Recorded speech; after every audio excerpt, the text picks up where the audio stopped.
अपनी हुकूमत नहीं बचा पाया।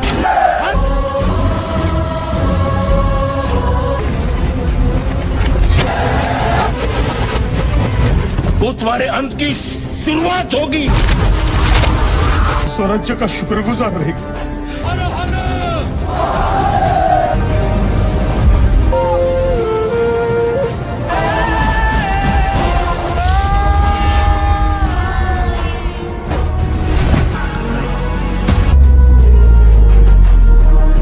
कल कोकन और मावल के सारे किले ओस पड़े थे। हरा हरा!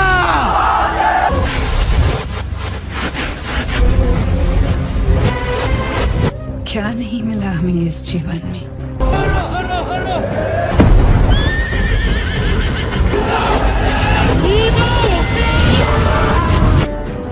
तुम इतिहास लिखोगे।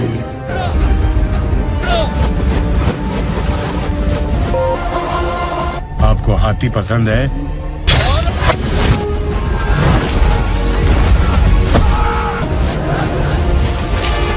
ईमान रखिए।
नमस्कार दोस्तों, आज हम बात करने वाले हैं साल 2026 में रिलीज़ हुई हिस्टोरिकल एक्शन ड्रामा फिल्म राजा शिवाजी की। ये फिल्म मराठा साम्राज्य के संस्थापक राजा शिवाजी के जीवन पर आधारित है। इस वीडियो में हम इस मूवी को सिर्फ ऊपर से नहीं देखने वाले, बल्कि इसकी पूरी कहानी को शुरुआत से लेकर अंत तक डिटेल में समझने की कोशिश करेंगे।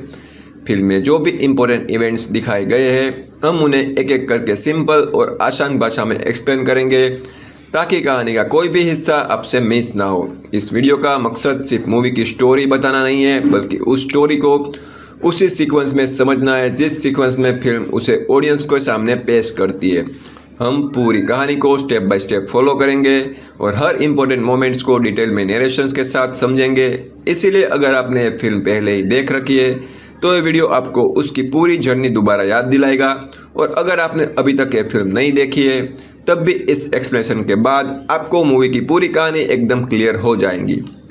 तो दोस्तों, बिना किसी देरी के और बिना किसी टाइम को वेस्ट किए चलिए शुरू करते हैं राजा शिवाजी की इस हिस्टोरिकल जर्नी को और जानते हैं कि इस फिल्म के पीछे कौन कौन से लोग जुड़े हैं और किस तरह से इस प्रोजेक्ट को ऑडियंस के सामने पेश किया गया। सबसे पहले अगर फिल्म के डायरेक्शंस की बात करें तो राजा शिवाजी को रितेश देशमुख ने डायरेक्ट किया है। इस प्रोजेक्ट की सबसे खास बात यह है कि रितेश देशमुख ने सिर्फ इस फिल्म के डायरेक्टर ही नहीं बल्कि इस फिल्म में राजा शिवाजी का मुख्य किरदार भी निभाते हुए नजर आते हैं। इस तरह उन्होंने कैमरा के पीछे डायरेक्शन की जिम्मेदारी भी संभाली और कैमरा के सामने फिल्म के सबसे महत्वपूर्ण कैरेक्टर को भी खुद ही पोर्ट्रे किया है। डायरेक्शन के साथ साथ रितेश देशमुख राइटिंग टीम का भी हिस्सा रहे। फिल्म की राइटिंग अजीत वाडेकर, संदीप पाटिल और रितेश देशमुख ने मिलकर की है, यानी फिल्म की कहानी को लिखने और उसके स्क्रीन प्ले को तैयार करने में तीनों ने अपना योगदान दिया है। इसी वजह से डायरेक्शन और राइटिंग दोनों क्रिएटिव डिपार्टमेंट्स में रितेश देशमुख की सीधी भूमिका देखने को मिलती है। अब अगर प्रोडक्शंस की बात करें तो इस फिल्म को ज्योति देशपांडे और चेनेलिया देशमुख ने प्रोड्यूस किया है। फिल्म के प्रोडक्शंस का काम मुंबई फिल्म कंपनी और जियो स्टूडियो के बैनर के अंतर्गत किया गया है, यानी इस हिस्टोरिकल प्रोजेक्ट को बड़े प्रोडक्शन सपोर्ट के साथ तैयार किया गया है। वहीं रिलीज के समय फिल्म का डिस्ट्रीब्यूशन भी जियो स्टूडियो के द्वारा ही संभाला गया है। फिल्म की स्टारकास्ट भी काफ़ी बड़ी और दमदार नजर आती है। सबसे पहले मुख्य भूमिका में रितेश देशमुख राजा शिवाजी का किरदार निभाते हैं। उनके अलावा फिल्म में संजय दत्त भी एक अहम भूमिका में नजर आते हैं। साथ ही अभिषेक बच्चन भी इस प्रोजेक्ट का हिस्सा है। फिल्म की कास्ट को और भी मजबूत बनाते हैं विद्या बालन, महेश मांजरेकर, जेनेलिया देशमुख, फरदीन खान, भाग्यश्री, सचिन खेड़ेकर, अमोल गुप्ते, बोमन ईरानी, जितेंद्र जोशी और मोहित टकलाकर। इस तरह फिल्म में कई अनुभवी और पहचाने हुए कलाकारों को एक साथ देखा जा सकता है। अब बात करते हैं उन लोगों की जिन्होंने कैमरा के पीछे रहकर इस फिल्म को तैयार किया है। फिल्म की सिनेमेटोग्राफी संतोष सिवान ने की है, यानी मूवी के विजुअल प्रेजेंटेशन और कैमरा वर्क की जिम्मेदारी उन्होंने संभाली है। वहीं फिल्म की एडिटिंग उर्वशी सक्सेना ने की है। एडिटिंग किसी भी फिल्म का एक बहुत ही महत्वपूर्ण हिस्सा होती है, क्योंकि इसी के माध्यम से अलग अलग सीन्स को एक सीक्वेंस में जोड़कर पूरी कहानी को ऑडियंस के सामने पेश की जाती है। फिल्म के म्यूजिक की जिम्मेदारी अजय अतुल ने संभाली है। इस प्रोजेक्ट के लिए बैकग्राउंड स्कोर और म्यूजिक कंपोजिशन का काम उन्होंने किया है। अब अगर रिलीज़ की बात करें तो राजा शिवाजी को 1 मई 2026 को सिनेमाघरों में रिलीज़ किया गया था। फिल्म को 2 भाषाओं में रिलीज़ किया गया था, मराठी और हिंदी। मराठी वर्जन की रनिंग टाइम 195 मिनट रखी गई है, जबकि हिंदी वर्जन की ड्यूरेशन 187 मिनट है। दोनों वर्जन की ड्यूरेशन में अंतर जरूर है, लेकिन फिल्म को दोनों भाषाओं में ऑडियंस के लिए रिलीज़ किया गया। फिल्म के बजट की बात करें तो इसे लगभग 75 करोड़ रुपए के एस्टिमेट बजट में बनाया गया था। रिलीज के बाद बॉक्स ऑफिस पर फिल्म ने लगभग 130 करोड़ रुपए का कलेक्शंस किया है। इस तरह ये फिल्म अपने थिएटर रिलीज के बाद कुल मिलाकर करीब 130 करोड़ रुपए की कमाई करने में सफल रही है। तो दोस्तों, ये थी राजा शिवाजी फिल्म की शुरुआती और बेसिक जानकारी। हमने जाना कि फिल्म किसने डायरेक्ट की है, किसने लिखी है, किसने प्रोड्यूस की है, इसमें कौन कौन से कलाकार नजर आते हैं, कैमरा और एडिटिंग की जिम्मेदारी किसने संभाली है, म्यूजिक किसने दिया है, फिल्म कब रिलीज हुई, कितने भाषाओं में रिलीज हुई, उनकी रनिंग टाइम कितनी और बॉक्स ऑफिस पर इसका प्रदर्शन कैसा रहा। अब अगर फिल्म की ये बुनियाद जानकारी हम समझ चुके हैं तो अब वक्त आ गया है आगे बढ़ने का मूवी की असली कहानी की तरफ। अब से हम फिल्म के हर सीक्वेंस को उसी ऑर्डर में समझेंगे जिस ऑर्डर में उसे स्क्रीन पर दिखाया गया है। तो चलिए बिना किसी देरी के शुरू करते हैं राजा शिवाजी की असली स्टोरी। बात करते हैं फिल्म की शुरुआत से पहले की जर्नी की, यानी उस दौर की जब राजा शिवाजी सिर्फ एक आइडिया या प्लानिंग का हिस्सा थी और धीरे धीरे एक बड़े सिनेमेटिक प्रोजेक्ट का रूप लेने लगी। इस फिल्म का ऑफिशियल अनाउंसमेंट 19 फरवरी 2024 को किया गया था। इस दिन पहली बार इस प्रोजेक्ट को ऑफिशियली ऑडियंस के सामने रिवील किया गया था, यानी इस तरह से राजा शिवाजी ने एक ऑफिशियल फिल्म प्रोजेक्ट के रूप में अपनी पहचान बना ली और लोगों को पता चला कि छत्रपति शिवाजी महाराज के जीवन पर आधारित एक नई हिस्टोरिकल फिल्म पर काम किया जा रहा है। ऑफिशियल अनाउंसमेंट के बाद फिल्म का काम ज़्यादा देर तक रुका नहीं रहा। उसी महीने फिल्म की प्रिंसिपल फोटोग्राफी यानी मेन शूटिंग भी शुरू कर दी गई। इसका मतलब यह है कि अनाउंसमेंट और शूटिंग के बीच कोई लंबा गैप नहीं रखा गया। प्रोजेक्ट को अनाउंस करने के तुरंत बाद ही उसकी एक्चुअल फिल्मिंग प्रोसेस भी शुरू हो गई और पूरी टीम ने ग्राउंड लेवल पर काम करना शुरू कर दिया। जैसे ही प्रिंसिपल फोटोग्राफी शुरू हुई, फिल्म की टीम अलग अलग लोकेशन पर पहुंची और शूटिंग का सिलसिला भी शुरू हो गया। फिल्म की शूटिंग किसी एक शहर या एक लोकेशन तक सीमित नहीं रखी गई। इस प्रोजेक्ट के लिए कई अलग अलग जगहों को फिल्मिंग लोकेशन के रूप में चुना गया, जिससे फिल्म की प्रोडक्शन जर्नी काफ़ी बड़े स्केल पर आगे बढ़ी। सबसे पहले फिल्म की शूटिंग मुंबई में की गई। इसके बाद प्रोडक्शन टीम सतारा पहुंची, जहां फिल्म के कुछ हिस्सों की शूटिंग की गई। इसके अलावा वाई को भी शूटिंग शेड्यूल का हिस्सा बनाया गया। फिल्म की शूटिंग महाबलेश्वर में भी हुई, जो इस प्रोजेक्ट का एक और महत्वपूर्ण लोकेशंस रही। इन सब के अलावा फिल्म की शूटिंग वेस्टर्न घाट्स के विभिन्न हिस्सों में की गई, यानी प्रोडक्शन टीम ने सिर्फ शहरी लोकेशन पर ही भरोसा नहीं किया, बल्कि वेस्टर्न घाट्स के अलग अलग इलाकों में भी जाकर फिल्म के सीक्वेंस शूट किए। इस तरह मुंबई, सतारा, वाई, महाबलेश्वर और वेस्टर्न घाट्स के कई शहरों पर फिल्मिंग का काम पूरा किया गया। एक और खास बात यह रही कि राजा शिवाजी को सिर्फ एक भाषा में नहीं बनाया गया, फिल्म को मराठी और हिंदी दोनों भाषाओं में एक साथ तैयार किया गया, यानी प्रोडक्शंस के दौरान दोनों वर्जन्स पर साथ साथ काम किया गया। इस तरह फिल्म को साइमल्टेनियसली मराठी और हिंदी में बनने का फैसला लिया गया, ताकि दोनों भाषाओं की ऑडियंस तक इसे सीधा पहुंचाया जा सके। अगर फिल्म के बजट की बात करें तो राजा शिवाजी को लगभग 75 करोड़ रुपए के बजट में बनाया गया। ये बजट इस प्रोजेक्ट का स्केल को भी दिखाता है, क्योंकि इतनी बड़ी हिस्टोरिकल फिल्म को तैयार करने के लिए इसी स्टार का निवेश किया गया। इस बजट के साथ राजा शिवाजी ने एक और खास रिकॉर्ड अपने नाम किया। लगभग 75 करोड़ रुपए के बजट के साथ अब तक की सबसे महंगी मराठी फिल्म बन गई, यानी प्रोडक्शन कॉस्ट के हिसाब से इस फिल्म ने मराठी सिनेमा में एक नया बेंचमार्क स्थापित किया और उस समय तक बनी सभी मराठी फिल्मों में सबसे ज़्यादा बजट वाली फिल्म के रूप में पहचानी गई। इस तरह फिल्म की जर्नी को एक ऑफिशियल अनाउंसमेंट से शुरू हुई। उसी महीने शूटिंग का काम भी शुरू हो गया। फिल्मिंग के लिए मुंबई, सतारा, वाई, महाबलेश्वर और वेस्टर्न घाट्स जैसे कई लोकेशन का इस्तेमाल किया गया। फिल्म को मराठी और हिंदी दोनों भाषाओं में एक साथ बनाया गया। लगभग 75 करोड़ रुपए का बजट रखा गया और इसी के साथ मराठी सिनेमा की सबसे महंगी फिल्म के रूप में भी सामने आ गई। फिल्म की प्रोडक्शंस और शूटिंग का सफर पूरा होने के बाद अब बारी थी उस पल की जिसका इंतजार सिर्फ फिल्म की पूरी टीम ही नहीं बल्कि ऑडियंस भी काफ़ी समय से कर रही थी। महीनों की तैयारी, शूटिंग और पोस्ट प्रोडक्शंस के बाद राजा शिवाजी को आखिरकार बड़े पर्दे पर रिलीज़ कर दिया गया। इस फिल्म को 1 मई 2026 को थिएटर में रिलीज़ किया गया है। रिलीज़ डेट भी अपने आप में काफ़ी खास थी, क्योंकि फिल्म को किसी आम दिन रिलीज़ नहीं किया गया। इसकी थिएटिकल रिलीज़ को महाराष्ट्र डे और इंटरनेशनल लेबर डे के साथ को इंसाइड किया गया, यानी फिल्म को इसी खास तारीख पर ऑडियंस के सामने पेश किया गया। अब एक तरफ महाराष्ट्र डे मनाया जा रहा था और दूसरी तरफ इंटरनेशनल लेबर डे भी था। 1 मई 2026 से देश भर के सिनेमाघरों में राजा शिवाजी की थिएटिकल जर्नी शुरू हो गई। इसी दिन ऑडियंस को ये फिल्म बड़े पर्दे पर देखने का मौका मिला और फिल्म अपनी ऑफिशियल थिएटिकल रिलीज के साथ सिनेमा हॉल्स तक पहुंच गई। रिलीज के बाद अब सबकी नज़र एक ही चीज़ पर थी और वो था फिल्म का बॉक्स ऑफिस परफॉर्मेंस। हर बड़े प्रोजेक्ट की तरह इस फिल्म को के लिए भी एक देखना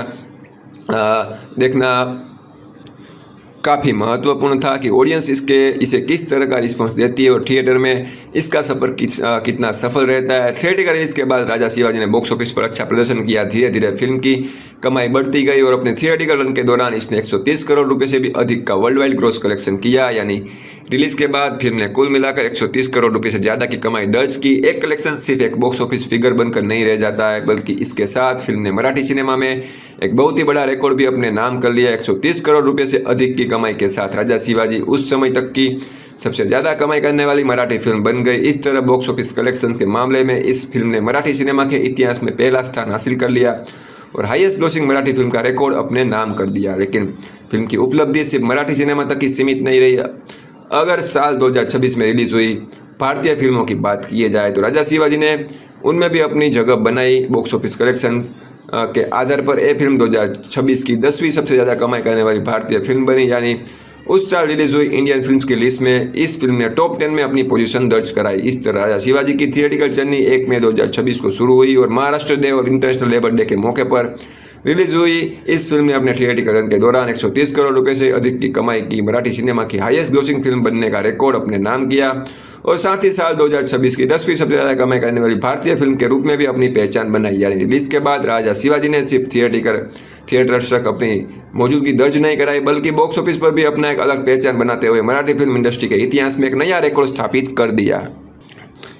अब बात करते हैं राजा शिवाजी की स्टार कास्ट की, जिसमें कई बड़े और पहचाने हुए कलाकारों को अलग अलग महत्वपूर्ण किरदार में देखा जा सकता है। फिल्म में हर एक्टर को एक खास कैरेक्टर दिया गया है और इसी वजह से इसकी कास्ट काफ़ी बड़ी और दमदार नजर आती है। सबसे पहले बात करते हैं मुख्य किरदार की, तो छत्रपति शिवाजी महाराज का रोल रितेश देशमुख ने निभाया है। फिल्म की सबसे बड़ी जिम्मेदारी उसके कंधों पर ही थी, क्योंकि वही इस कहानी के केंद्रीय पात्र है। लेकिन फिल्म सिर्फ उनके वयस्क जीवन को भी नहीं दिखाती, बल्कि उसके बचपन और किशोर अवस्था को भी स्क्रीन पर पेश करती है। इसी वजह से अलग अलग उम्र के हिसाब से अलग अलग कलाकारों को भी कास्ट किया गया है।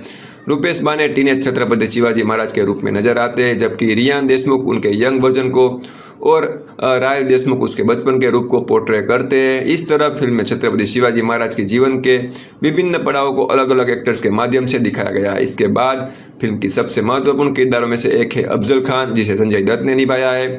फिल्म की कास्ट में संजय दत्त का नाम भी एक बड़े कलाकार के रूप में शामिल है और उन्हें अफजल खान के कैरेक्टर में देखा जा सकता है। फिल्म में अभिषेक बच्चन ने संभाजी शाहजी भोसले का किरदार निभाया है। साथ ही इस कैरेक्टर के यंग वर्जन को रुद्र सोनी ने पोर्ट्रे किया है, यानी संभाजी शाहजी भोसले के भी अलग जीवन चरण को स्क्रीन पर दिखाने के लिए दो अलग एक्टर्स को कास्ट किया गया है। फिल्म की फीमेल कास्ट की बात करें तो जेनेलिया देशमुख को शाही बाई के रोल में देखा जा सकता है। वहीं शाही बाई के यंग वर्जन का किरदार किमाया मेस्ट्री ने निभाया है। इस तरह फिल्म में उनके कैरेक्टर्स के अलग उम्र के रूप को भी अलग एक्टर्स के माध्यम से दिखाया गया है। इसके अलावा विद्या बालन फिल्म में खदीजा सुल्ताना के रोल में नजर आती है। वहीं भाग्यश्री को जीजाबाई के रूप में देखा जा सकता है। फिल्म की कास्ट में सचिन खेड़ेकर और शाहजी भोसले का किरदार भी निभाया है।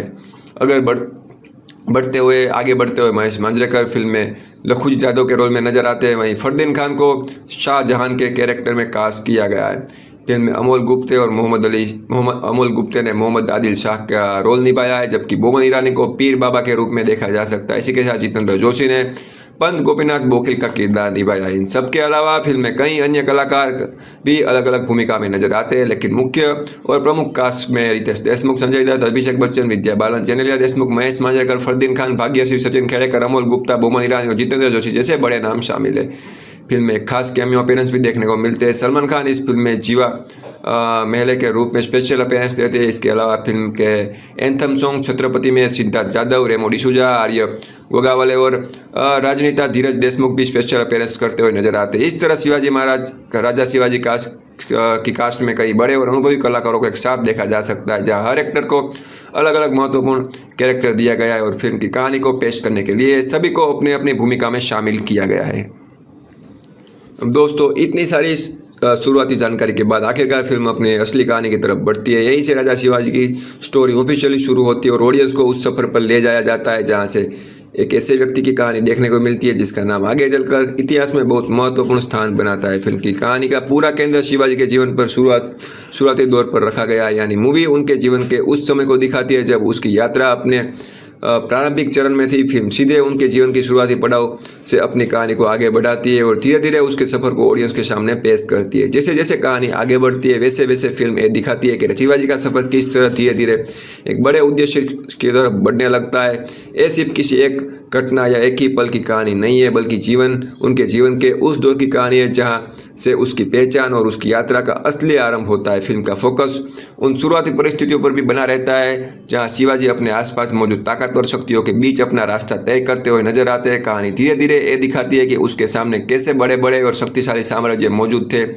ऐसे साम्राज्य थे जिसने उस समय बहुत बलशाली माना जाता था, लेकिन फिल्म के अनुसार शिवाजी उन शक्तिशाली साम्राज्यों के सामने झुकने के बजाय उन्हें चुनौती देने का रास्ता चुनते हैं। कहानी का यह हिस्सा उसके जीवन के इसी सफ़र को दिखाता है जहां वो धीरे धीरे इन बलवान साम्राज्यों का सामना करते हुए नजर आते हैं। फिल्म इसी संघर्ष को अपनी कहानी का एक महत्वपूर्ण हिस्सा बनाती है। जैसे जैसे उसका सफ़र आगे बढ़ता है वैसे वैसे फिल्म एक और महत्वपूर्ण विचार को सामने रखती है और वो है स्वराज्य यानी सेल्फ रूल की नींव।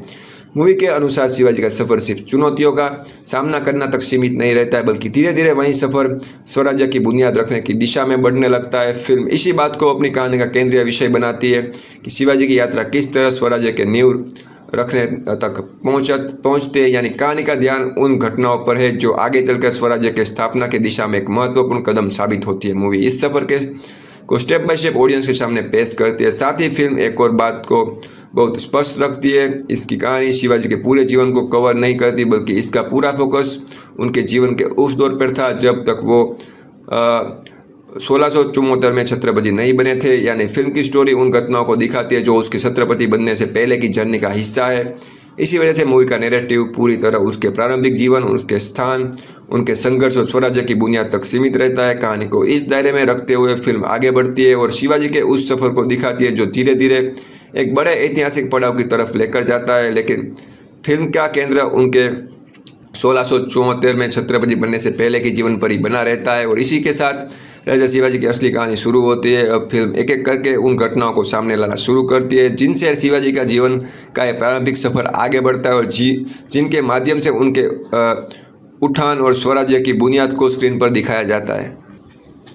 अब फिल्म की कहानी अपने पहले और बहुत ही महत्वपूर्ण पड़ाव में प्रवेश करती है। यहीं से ऑडियंस को शिवाजी के जीवन के शुरुआती दिनों से रूबरू कराया जाता है और उनके बचपन की यात्रा को स्क्रीन पर दिखाया जाना शुरू होता है। फिल्म की कहानी की शुरुआत शिवाजी के बचपन से होती है, यानी मूवी सीधे उसके जीवन के उस दौर में लेकर जाती है जब वो बचपन में ही होते हैं और इसी प्रारंभिक अवस्था से फिल्म अपनी कहानी को धीरे धीरे आगे बढ़ाना शुरू करती है। इसी दौरान एक बहुत ही महत्वपूर्ण व्यक्ति को भी कहानी का केंद्र में रखती है और वो है राजमाता जीजाबाई। मूवी दिखाती है कि शिवाजी का बचपन उसकी माता राजमाता जीजाबाई के मार्गदर्शन में बीता है। बचपन में इसके दौर में उसके साथ उसकी देखरेख और उसके मार्गदर्शन शिवाजी के जीवन का एक बहुत अहम हिस्सा बनकर सामने आता है।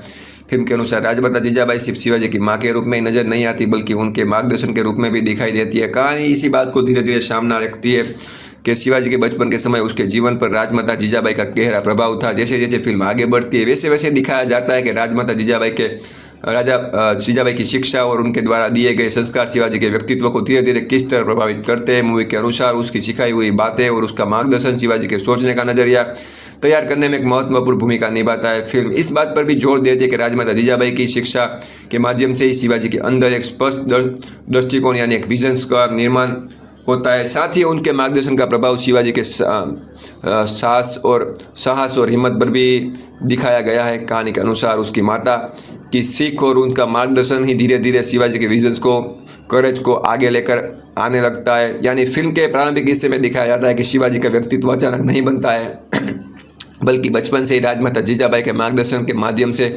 उसकी बुनियाद तैयार होने लगती है। मूवी इसी सफ़र को शुरुआत में ऑडियंस के सामने रखती है और बताती है कि उसके जीवन का प्रारंभिक वर्ष कितना महत्वपूर्ण थे। समय के साथ कहानी भी आगे बढ़ती है और धीरे धीरे शिवाजी बचपन से ही बड़े होने लगते हैं। फिल्म उसके जीवन का अगले पड़ाव में प्रवेश करती है जहाँ उसका बचपन पीछे छूटने लगता है और उनकी यात्रा एक नए मोड़ की तरफ बढ़ती है। जैसे वो शिवाजी बड़े होते हैं कहानी का दायरा भी पहले से काफ़ी बड़ा हो जाता है। फिल्म सिर्फ उनके व्यक्तिगत जीवन तक सीमित नहीं रहती बल्कि उसके सामने आने वाली चुनौतियों को भी दिखाना शुरू करती है। इसी दौर में मूवी उसके संघर्ष और अपनी कहानी के मुख्य हिस्सा बनाती है।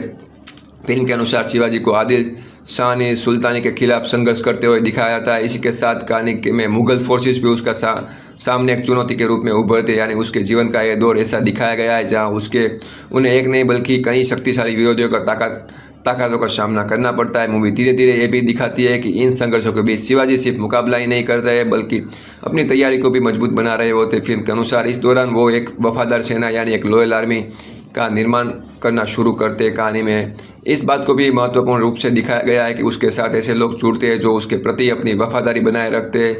इसके साथ ही फिल्म उसके सफ़र का एक महत्वपूर्ण पहलू भी सामने लाती है। मूवी के अनुसार शिवाजी धीरे धीरे गोरिल्ला वॉरफेयर टैक्टिक्स में भी निपुणता हासिल करते हैं, यानी कहानी का यह दिखाती है कि अपने संघर्ष के दौरान वो गोरिल्ला युद्ध की रणनीतियों को सीखते हैं और उन पकड़ बनाते हुए नजर आते हैं। इस तरह फिल्म का यह हिस्सा एक साथ कई महत्वपूर्ण चीज़ों को ऑडियंस के सामने रखता है। एक तरफ शिवाजी का बचपन और राजमाता जीजाबाई के मार्गदर्शन में दिखाया गया है, दूसरी तरफ उन्हें शिक्षाओं से उसके विजन और साहस की बुनियाद की निर्माण होता हुआ दिखाया जाता है। और फिर कहानी धीरे धीरे उनके बड़े होने के साथ एक नए दौर में प्रवेश करती है जहां आदिल शाह सुल्तानी और मुगल फोर्स के खिलाफ उसका संघर्ष शुरू होता है। एक वफादार सेना का निर्माण होता है और गुरिल्ला वेरफेयर की रणनीतियाँ उसके सफ़र का एक महत्वपूर्ण हिस्सा बन जाती है। यानी यहीं से फिल्म का नैरेटिव और भी ज़्यादा गंभीर होता चला जाता है और शिवाजी के जीवन का एक सफ़र एक बड़े ऐतिहासिक मोड़ की तरफ धीरे धीरे आगे बढ़ने लगता है।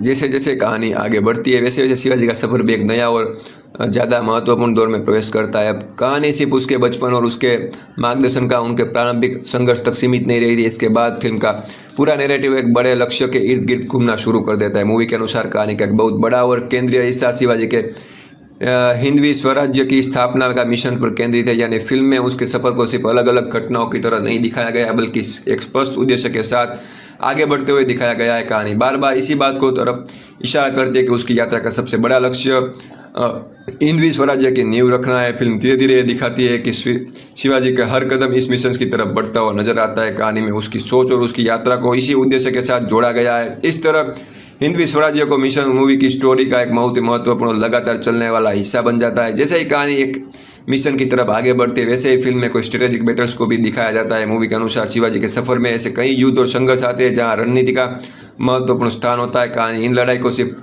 टकराव के रूप में नहीं बल्कि स्ट्रेटेजिक बैटल्स के रूप में पेश करती है। फिल्म ये भी दिखाती है कि शिवाजी का सफर सिर्फ युद्ध के मैदान तक सीमित नहीं रहता है। कहानी में पॉलिटिकल अलायंस यानी राजनीतिक गठबंधन और संबंधों को भी एक महत्वपूर्ण जगह दी गई है। मूवी के अनुसार उनकी यात्रा के दौरान राजनीतिक स्तर पर भी कई महत्वपूर्ण घटनाएं होती है और पॉलिटिकल अलायंस भी कहानी का एक जरूरी हिस्सा बनते हैं। इस तरह फिल्म एक ही समय पर कई पहलुओं को साथ लेकर चलती है। एक तरफ हिंदवी स्वराज्य का मिशन कहानी का केंद्र बना रहता है, दूसरी तरफ स्ट्रेटेजिक बैटल्स को दिखाया जाता है और इसके साथ पॉलिटिकल अलायंस में भी नैरेटिव का महत्वपूर्ण हिस्सा बना रहते हैं। मूवी इन सभी पहलुओं को शिवाजी के सफर के साथ जोड़ते हुए आगे बढ़ती है, लेकिन इन सब के बीच फिल्म का एक ऐसा सीक्वेंस भी आता है जिसे पूरी कहानी का सबसे बड़े ड्रामेटिक मोमेंट्स में से एक माना गया है। यह सीक्वेंस है शिवाजी और अफजल खान के बीच होने वाले प्रसिद्ध सामना। मूवी के अनुसार शिवाजी और अफजल खान के बीच एक कन्फ्रंटेशन कहानी को एक बहुत ही महत्वपूर्ण मोड़ बनकर सामने आती है। फिल्म इस घटना को सिर्फ एक ही सामने मुलाकात के रूप में नहीं दिखाती है बल्कि इसे पूरी नैरेटिव के सबसे बड़े ड्रामेटिक मोमेंट्स में से एक रूप में प्रवेश करती है। जैसे ही कहानी की कन्फ्रंटेशन की तरफ बढ़ती है फिल्म का माहौल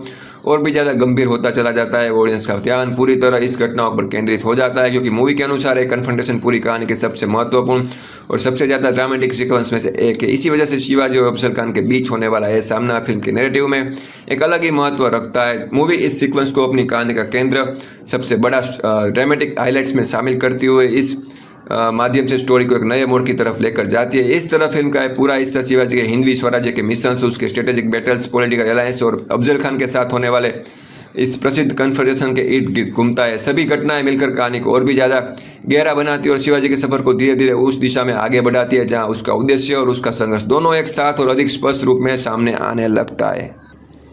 जैसे जैसे शिवाजी का विरोध और उसका बढ़ता हुआ प्रभाव आदिल शाह ने सुल्तानी के लिए एक बहुत ही बड़ी चुनौती बनने लगता है, वैसे उसके रोकने के लिए सुल्तानिया कठोर फैसला लेती है। फिल्म के अनुसार शिवाजी को पकड़ने या उनकी हत्या करने का उद्देश्य से अफजल खान को इस अभियान की जिम्मेदारी दी जाती है। यहीं से फिल्म एक बहुत ही महत्वपूर्ण और रोमांचक दौर शुरू होता है। कहानी धीरे धीरे शिवाजी और अफजल खान के बीच होने वाले इस ऐतिहासिक सामने की तरफ बढ़ती है जैसे मूवी का सबसे बड़े ड्रामेटिक मोमेंट्स में से एक के रूप में दिखाया गया है। आखिर में फिल्म इसी तनावपूर्ण और प्रसिद्ध कन्फ्रंटेशन पर पहुंचती है जहां शिवाजी अपनी रणनीतिक सोच और साहस का प्रदर्शन करते हुए दिखाए जाते हैं। इसी लेजेंडरी के मुकाबले के साथ फिल्म अपने क्लाइमैक्स तक पहुंचती है।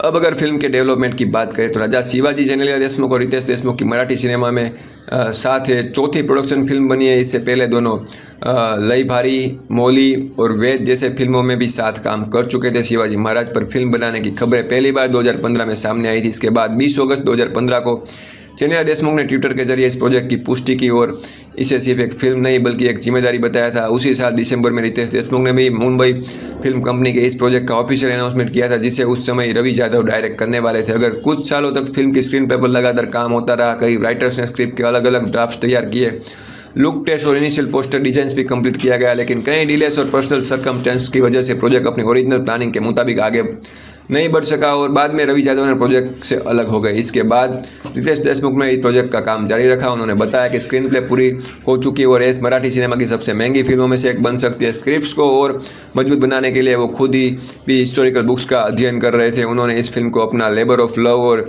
जिंदगी की सपना भी बताया था। बाद में 19 फरवरी 2020 को शिवाजी महाराज के जीवन पर आधारित एक ट्रायोलॉजी अनाउंस की गई जिसे नागराज मंजुले डायरेक्ट करने वाले थे। प्लानिंग के मुताबिक 3 अलग अलग फिल्मों के माध्यम से शिवाजी महाराज के जीवन के अलग अलग चरणों को दिखाया जाता है, लेकिन कोविड-19 पैंडेमिक की वजह से प्रोजेक्ट लगभग 2 साल तक डिले हो गया और बाद में नागराज मंजुले भी इस प्रोजेक्ट से अलग हुए। आखिरकार 19 फरवरी 2024 को रितेश देशमुख ने ऑफिशियल अनाउंस किया कि अब वह फिल्म वहीं खुद डायरेक्ट करेंगे। इसी के साथ फिल्म का पहला पोस्टर भी रिलीज कर दिया गया और राजा शिवाजी रिवील किया गया। इसके बाद संतोष सिवान को सिनेमेटोग्राफर के रूप में शाइन कर दिया गया, जबकि प्रोडक्शन डिजाइन, एक्शन कोरियोग्राफी और कॉस्ट्यूम डिजाइन के लिए अलग अलग क्रिएटिव टीम्स के प्रोजेक्ट से जोड़ा गया। इसी तरह कई सालों की प्लानिंग, बदलाव और डिलेस के बाद राजा शिवाजी ने अपनी फाइनल प्रोडक्शन जर्नी शुरू कर दी। अब बात करते हैं फिल्म की शूटिंग की, जिसे ऑफिशियल तौर पर फरवरी 2024 में शुरू किया। फिल्म की प्रिंसिपल फोटोग्राफी इसी महीने शुरू हुई और पहले शूटिंग शेड्यूल में शिवाजी महाराज के बचपन और उसके शुरुआती जीवन के से जुड़े सीक्वेंस फिल्माए गए। इस सीन्स के लिए मुंबई के फिल्म सिटी में शिवनेरी फोर्ट का एक खास सेट्स भी तैयार किया गया। इसके बाद फरवरी 2025 में रितेश देशमुख की शूटिंग के दौरान ली गई कुछ बिहाइंड द सीन तस्वीरें सोशल मीडिया पर वायरल हो गई, जिससे फिल्म को लेकर ऑडियंस की उत्सुकता और बढ़ गई। फिल्म का दूसरा शूटिंग शेड्यूल अप्रैल 2025 में शुरुआत में ही शुरू हुआ। इसी फेज में शिवाजी महाराज के जीवन में कई महत्वपूर्ण हिस्सों की शूटिंग की गई। इनमें रानी साईबाई से मुलाकात, रायगढ़ फोर्ट में राज्याभिषेक का सीक्वेंस और एक बड़ा बैटल सीक्वेंस भी शामिल था। यह शेड्यूल लगभग अप्रैल के माध्यम तक चला। इस शूटिंग के दौरान अप्रैल 2025 में एक दुखद घटना भी घटी। फिल्म की कोरियोग्राफर टीम के 26 साल के डांसर सौरभ शर्मा की सतारा के संगम मौली स्थित कृष्णा रिवर में डूबने से मौत हो गई। यह हादसा एक सॉन्ग सीक्वेंस की शूटिंग पूरी होने के बाद हुआ और 2 दिन बाद उसका शव बरामद किया गया। इसके बाद अक्टूबर 2025 में मुंबई शेड्यूल शुरू हुआ। फिल्म सिटी गोरेगांव में किले में कुछ हिस्सों में दिखाने के लिए एक बहुत ही बड़ा सेट बनाया गया, जो लगभग 6 महीने से भी ज़्यादा समय तक वहीं बना रहा। फिल्म की ऑथेंटिसिटी को ध्यान में रखते हुए कई ऐतिहासिक किलों का स्कैन किया गया, उसका गहरा अध्ययन किया गया, उन्हें डिटेल्स के साथ दोबारा रिक्रिएट किया गया। अक्टूबर के अंत तक शूटिंग सह्याद्री माउंटेन रेंज के कई इलाकों में भी की गई। इसके बाद नवंबर 2025 में अपने फाइनल शूटिंग फेज में पहुंच गई। इसी दौरान सलमान खान ने भी मुंबई के एक स्टूडियो में अपने कैमियो सीन्स की शूटिंग पूरी कर ली। वहीं फिल्म के मुख्य विलन अफजल खान का किरदार निभाने वाले संजय दत्त की शूटिंग बाद में दिसंबर 2025 में कंप्लीट हुई। उनके सीन्स की शूटिंग खत्म होने के साथ ही उसका शेड्यूल भी पूरा हो गया। आखिरकार 16 दिसंबर 2025 को राजा शिवाजी की पूरी शूटिंग आधिकारिक रूप से समाप्त हो गई। लगभग 100 दिन तक चले इस शूटिंग को महाबलेश्वर, बाई सतारा और मुंबई जैसे कई अलग अलग लोकेशंस पर पूरा किया गया। फिल्म की शूटिंग पूरी होने के तुरंत बाद दिसंबर 2025 में राजा शिवाजी का पोस्ट प्रोडक्शन का काम भी शुरू कर दिया गया। यहीं जैसे ही फिल्म कंप्लीट हुई वैसे ही मूवी को फाइनल रिलीज के लिए तैयार करने की प्रक्रिया भी शुरू हो गई। पोस्ट प्रोडक्शन के दौरान फिल्म के विजुअल इफेक्ट्स की जिम्मेदारी असेंबलेज एंटरटेनमेंट ने संभाली। वहीं पूरी फिल्म की एडिटिंग की उर्वशी सक्सेना ने की, जिन्होंने अलग अलग सीन्स को जोड़कर मूवी को उसके फाइनल सिनेमेटिक रूप में तैयार किया। रिलीज के पहले फिल्म को central board of film certification CBFC के सामने सर्टिफिकेट के लिए पेश किया गया। सबसे पहले 24 अप्रैल 2026 को फिल्म के मराठी वर्जन को US सर्टिफिकेट दिया गया। इस वर्जन के फाइनल रनिंग टाइम 195 मिनट और 5 सेकंड सके गए। इसके बाद 28 अप्रैल 2026 को फिल्म के हिंदी वर्जन को भी CBFC की तरफ से US सर्टिफिकेट मिला। हिंदी वर्जन की फाइनल रनिंग टाइम 187 मिनट और 5 सेकंड निर्धारित की गई। इस तरह शूटिंग के तुरंत बाद शुरू हुआ पोस्ट प्रोडक्शन का काम VFX एडिटिंग और सेंसर सर्टिफिकेशन की प्रक्रिया से गुजरता हुआ पूरा हुआ। इसके बाद राजा शिवाजी अपने थिएट्रिकल रिलीज के लिए पूरी तरह तैयार हो गए। अब बात करते हैं फिल्म की मार्केटिंग और प्रमोशंस की, जिसके जरिए राजा शिवाजी को रिलीज से पहले ऑडियंस के बीच पेश किया गया। फिल्म के प्रमोशंस की शुरुआत 21 मई 2025 को हुई, जब रितेश देशमुख ने फिल्म का पहला मोशन पोस्टर रिलीज किया। इसके साथ ही फिल्म का ऑफिशियल रिलीज डेट भी अनाउंसमेंट किया गया। इसके बाद 19 फरवरी 2026 को रितेश देशमुख ने फिल्म के फर्स्ट लुक पोस्टर रिवील किया, जिसमें वो छत्रपति शिवाजी महाराज के रूप में नजर आए। इसी पोस्टर के जरिए ऑडियंस को पहली बार फिल्म के उनके लुक की आधिकारिक झलक देखने को मिली। आगे चलकर फिल्म का टीजर सबसे पहले धुरंधर द रिवेंज की थिएट्रिकल स्क्रीनिंग के दौरान दिखाया गया। इसके बाद 31 मार्च 2026 को इसे आधिकारिक रूप से सोशल मीडिया के प्लेटफॉर्म्स पर रिलीज कर दिया गया, जिससे ज़्यादा से ज़्यादा लोग इसे देख सके। फिल्म के टीजर को बिग बॉस मराठी सीजन 6 में भी शोकेस किया गया, जिससे प्रमोशंस को और भी बड़ा प्लेटफॉर्म मिला और ऑडियंस तक फिल्म की पहुंच और बढ़ गई। इसके बाद फिल्म का ट्रेलर लॉन्च इवेंट मुंबई के जियो वर्ल्ड वाइड ड्राइव में आयोजित किया गया। ट्रेलर को इसी इवेंट्स के साथ सोशल मीडिया पर भी रिलीज किया गया, जिसके बाद भी फिल्म का प्रमोशनल कैंपेन अपने अगले चरण में पहुंच गया और ऑडियंस को मूवी की एक और विस्तार से झलक देखने को मिली। थिएट्रिकल रिलीज के बाद राजा शिवाजी की डिजिटल रिलीज का भी इंतजार किया जा रहा था। कुछ समय बाद फिल्म ने अपना OTT सफर भी शुरू कर दिया। 26 जून 2026 से राजा शिवाजी का ऑफिशियल नेटफ्लिक्स पर स्ट्रीमिंग के लिए रिलीज कर दिया गया। इसके बाद जो दर्शक फिल्म को सिनेमाघरों में नहीं देख पाए, उन्हें इसे घर बैठे OTT प्लेटफॉर्म पर देखने का मौका मिला। इस तरह थिएटर में अपना पूरा सफर करने के बाद 26 जून 2026 से राजा शिवाजी ने नेटफ्लिक्स के माध्यम से अपनी डिजिटल स्ट्रीमिंग जोड़नी भी शुरू कर दी। बात करते हैं क्रिटिकल रिस्पॉन्स की। रिलीज के बाद राजा शिवाजी को क्रिटिक्स की तरफ से मिक्स से लेकर पॉजिटिव रिव्यू मिले। कई रिव्यूअर्स ने फिल्म के स्केल, रितेश देशमुख की परफॉर्मेंस, डायरेक्शन और अजय अतुल के म्यूजिक की तारीफ की, जबकि कुछ क्रिटिक्स ने VFX एडिटिंग, पेसिंग्स और फिल्म की लंबी रन टाइम को इसकी कमजोरी बताया। कई समीक्षकों का मानना था कि रितेश देशमुख ने शिवाजी महाराज के किरदार को सिंसियरिटी के साथ निभाया और फिल्म को बड़े स्केल पर पेश करने की कोशिश की। बैकग्राउंड म्यूजिक, सिनेमाटोग्राफी और कुछ हिस्टोरिकल सीक्वेंस को भी काफ़ी सराहा गया, खासकर क्लाइमैक्स और अफजल खान वाले कन्फ्रंटेशन को भी कई रिव्यूअर्स ने फिल्म के सबसे मजबूत हिस्सों में से एक बताया गया। वहीं दूसरी तरफ कई क्रिटिक्स ने कहा कि फिल्म की रन टाइम काफ़ी लंबी है और पहला हाफ कुछ जगहों पर धीमा महसूस होता है। कुछ रिव्यूअर्स ने वीएफएक्स, सीजीआई एडिटिंग और स्लो मोशन सीन्स को एवरेज या कमज़ोर बताया, जबकि कुछ का मानना था कि फिल्म विजुअल ग्रांड टूर को दिखाती है और लेकिन कई जगह उतना इमोशनल इम्पैक्ट नहीं छोड़ पाती। कुल मिलाकर राजा शिवाजी को एक एम्बिशियस और ग्रांड हिस्टोरिकल फिल्म के रूप में दिखाया गया। ज़्यादातर क्रिटिक्स ने इस बात को माना कि फिल्म का स्केल और इंटेंशंस काफ़ी बड़े थे, लेकिन एग्जीक्यूशन के कुछ पहलू जैसे पेसिंग, विजुअल इफेक्ट्स और स्क्रीन प्ले को लेकर अलग अलग राय सामने आए। इस तरह फिल्म को क्रिटिक्स की तरफ से मिक्स टू पॉजिटिव रिस्पॉन्स प्राप्त हुआ। अब बात करते हैं फिल्म की बॉक्स ऑफिस परफॉर्मेंस की। तो रिलीज से पहले राजा शिवाजी ने 5 करोड़ की एडवांस बुकिंग दर्ज की थी। इसमें कई मराठी वर्जन से 4.25 करोड़ की एडवांस बुकिंग हुई थी, जो उस समय किसी भी मराठी फिल्म के लिए सबसे बड़ी एडवांस बुकिंग थी। रिलीज से पहले दिन फिल्म ने लगभग 6,000 शो के साथ शानदार शुरुआत की और 11.35 करोड़ इंडिया नेट के साथ 13.51 करोड़ डोमेस्टिक ग्रॉस कलेक्शन किया। ओपनिंग वीकेंड्स तक फिल्म की कमाई बढ़कर 43.66 करोड़ तक पहुंच गई। दूसरे हफ्ते में भी फिल्म ने बॉक्स ऑफिस पर अपनी मजबूत पकड़ बनाए रखी। सिर्फ 17 दिनों में इसने सायरत का life time India net collection पीछे छोड़ दिया और डोमेस्टिक बॉक्स ऑफिस पर सबसे ज़्यादा कमाई करने वाली मराठी फिल्म बन गई। इसके बाद 18वें दिन फिल्म 100 करोड़ इंडिया नेट का आंकड़ा पार करने वाली पहली मराठी फिल्म भी बन गई। आखिरकार अपने थिएटिकल रन के अंत तक राजा शिवाजी ने 130 करोड़ से अधिक की वर्ल्ड वाइड ग्रॉस कलेक्शन किया और मराठी सिनेमा की all time highest grossing film बन गई। इसके साथ ही ये 2026 की सबसे ज़्यादा कमाई करने वाली भारतीय फिल्मों में भी शामिल रही। फिल्म की कहानी में सबसे बड़ा योगदान मराठी वर्जन का रहा, जबकि हिंदी वर्जन में भी चुनिंदा शहरों और मल्टीप्लेक्स सर्किट्स में अच्छा प्रदर्शन किया। रिलीज से पहले राजा शिवाजी एक कानूनी विवाद में भी गिरी। श्री छत्रपति शिवाजी महाराज फाउंडेशन नाम की एक एनजीओ ने बॉम्बे हाईकोर्ट में पब्लिक इंटरेस्ट लिटिगेशंस दाखिल की। पिटिशंस में फिल्म के टाइटल छत्रपति शब्द हटाने जाने पर आपत्ति जताई गई और कहा गया कि यह शिवाजी महाराज के प्रति असम्मानजनक है। साथ ही टाइटल बदलने तक फिल्म रिलीज रोकने की मांग भी की, लेकिन 30 अप्रैल 2026 को बॉम्बे हाईकोर्ट ने इस पीआईएल को मोटिवेटेड बताते हुए खारिज कर दिया। कोर्ट ने कहा कि फिल्म के टाइटल में कोई अपमानजनक शब्द नहीं था और पिटीशन रिलीज से सिर्फ 2 दिन पहले दाखिल की गई। प्रोड्यूसर की तरफ से भी स्पष्ट किया गया कि फिल्म 1674 में छत्रपति जी बनने से पहले के शिवाजी महाराज के जीवन पर केंद्रित है और इस बात का डिस्क्लेमर भी फिल्म में दिया गया, जिसे सीबीएफसी ने अप्रूव किया था। तो दोस्तों, ये थी राजा शिवाजी की कंप्लीट एक्सप्लेनेशन, रिव्यू और पूरा ब्रेकडाउन। अगर आपको एक्सप्लेनेशन डिटेल वीडियो पसंद आया हो, इसी तरह और नई मूवी की कंप्लीट स्टोरी एक्सप्लेनेशन देखना चाहते हो तो वीडियो को लाइक करो, चैनल को सब्सक्राइब करो।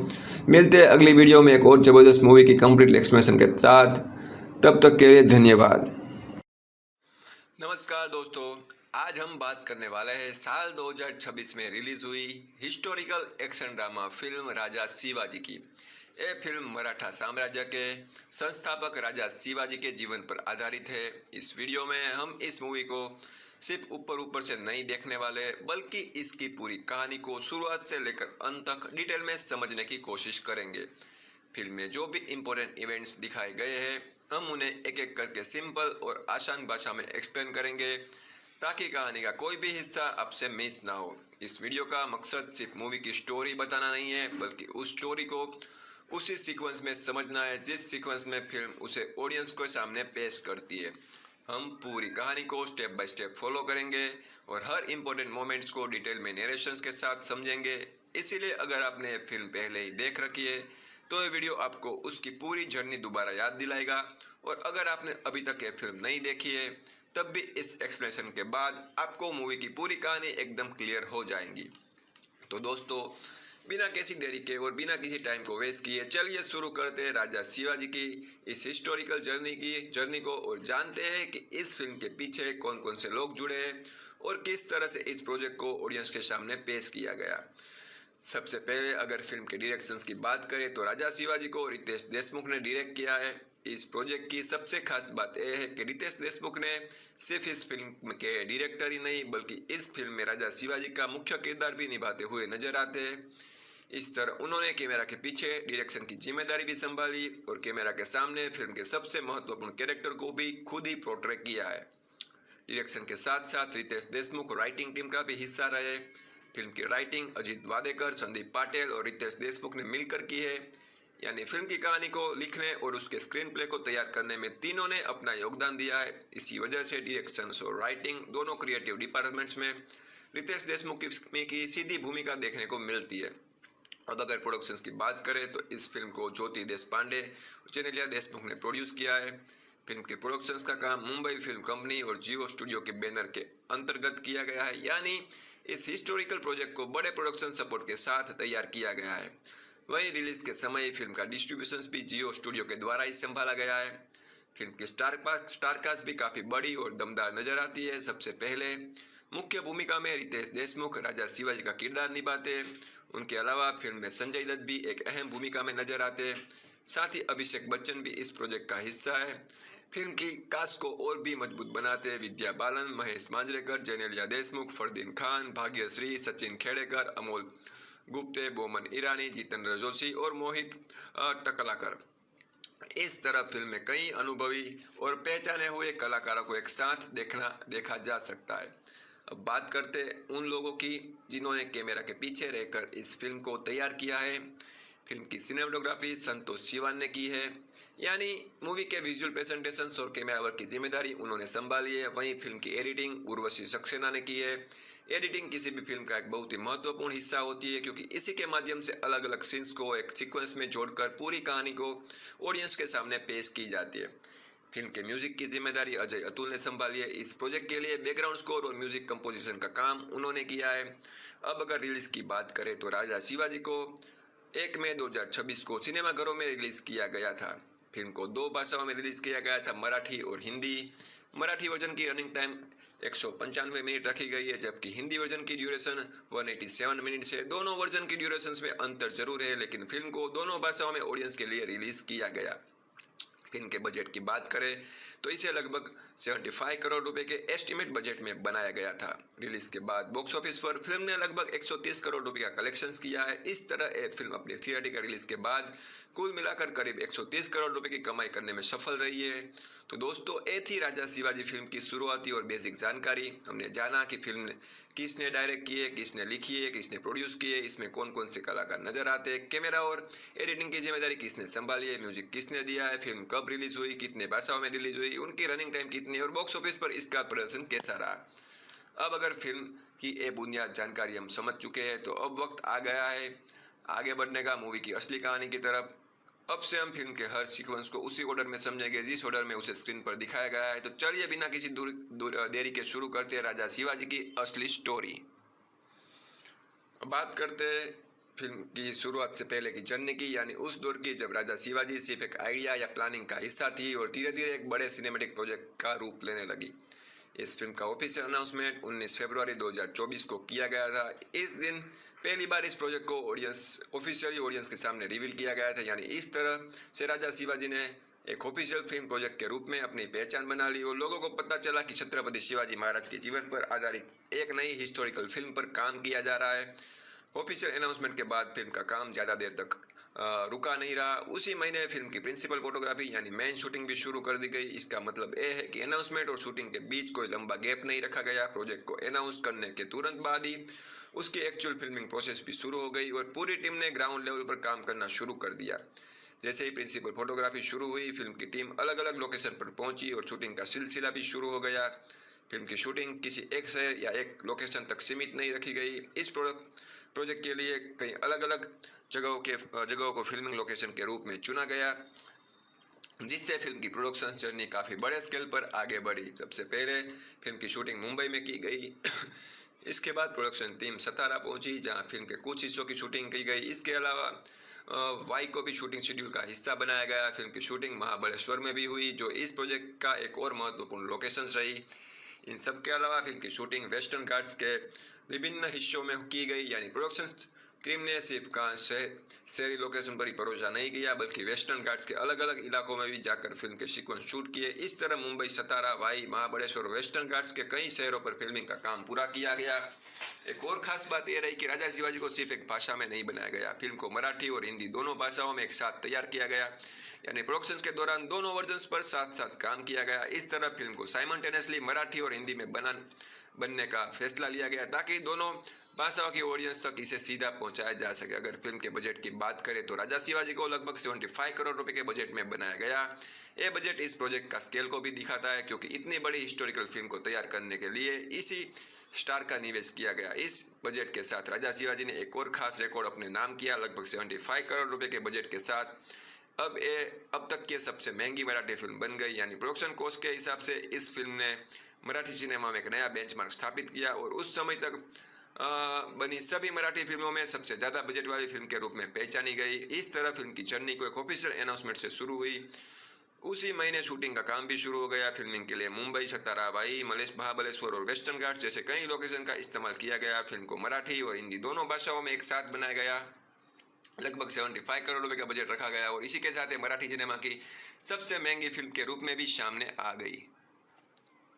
फिल्म की प्रोडक्शंस और शूटिंग का सफर पूरा होने के बाद अब बारी थी उस पल की जिसका इंतजार सिर्फ फिल्म की पूरी टीम ही नहीं बल्कि ऑडियंस भी काफी समय से कर रही थी। महीनों की तैयारी, शूटिंग और पोस्ट प्रोडक्शंस के बाद राजा शिवाजी को आखिरकार बड़े पर्दे पर रिलीज कर दिया गया है। इस फिल्म को 1 मई 2026 को थिएटर में रिलीज किया गया है। रिलीज डेट भी अपने आप में काफी खास थी क्योंकि फिल्म को किसी आम दिन रिलीज नहीं किया गया। इसकी थिएटिकल रिलीज को महाराष्ट्र डे और इंटरनेशनल लेबर डे के साथ को इंसाइड किया गया। यानी फिल्म को इसी खास तारीख पर ऑडियंस के सामने पेश किया गया। अब एक तरफ महाराष्ट्र डे मनाया जा रहा था और दूसरी तरफ इंटरनेशनल लेबर डे भी था। 1 मई 2026 से देश भर के सिनेमाघरों में राजा शिवाजी की थिएटिकल जर्नी शुरू हो गई। इसी दिन ऑडियंस को ये फिल्म बड़े पर्दे पर देखने का मौका मिला और फिल्म अपनी ऑफिशियल थिएटिकल रिलीज के साथ सिनेमा हॉल्स तक पहुंच गई। रिलीज के बाद अब सबकी नज़र एक ही चीज पर थी और वो था फिल्म का बॉक्स ऑफिस परफॉर्मेंस। हर बड़े प्रोजेक्ट की तरह इस फिल्म को के लिए भी एक देखना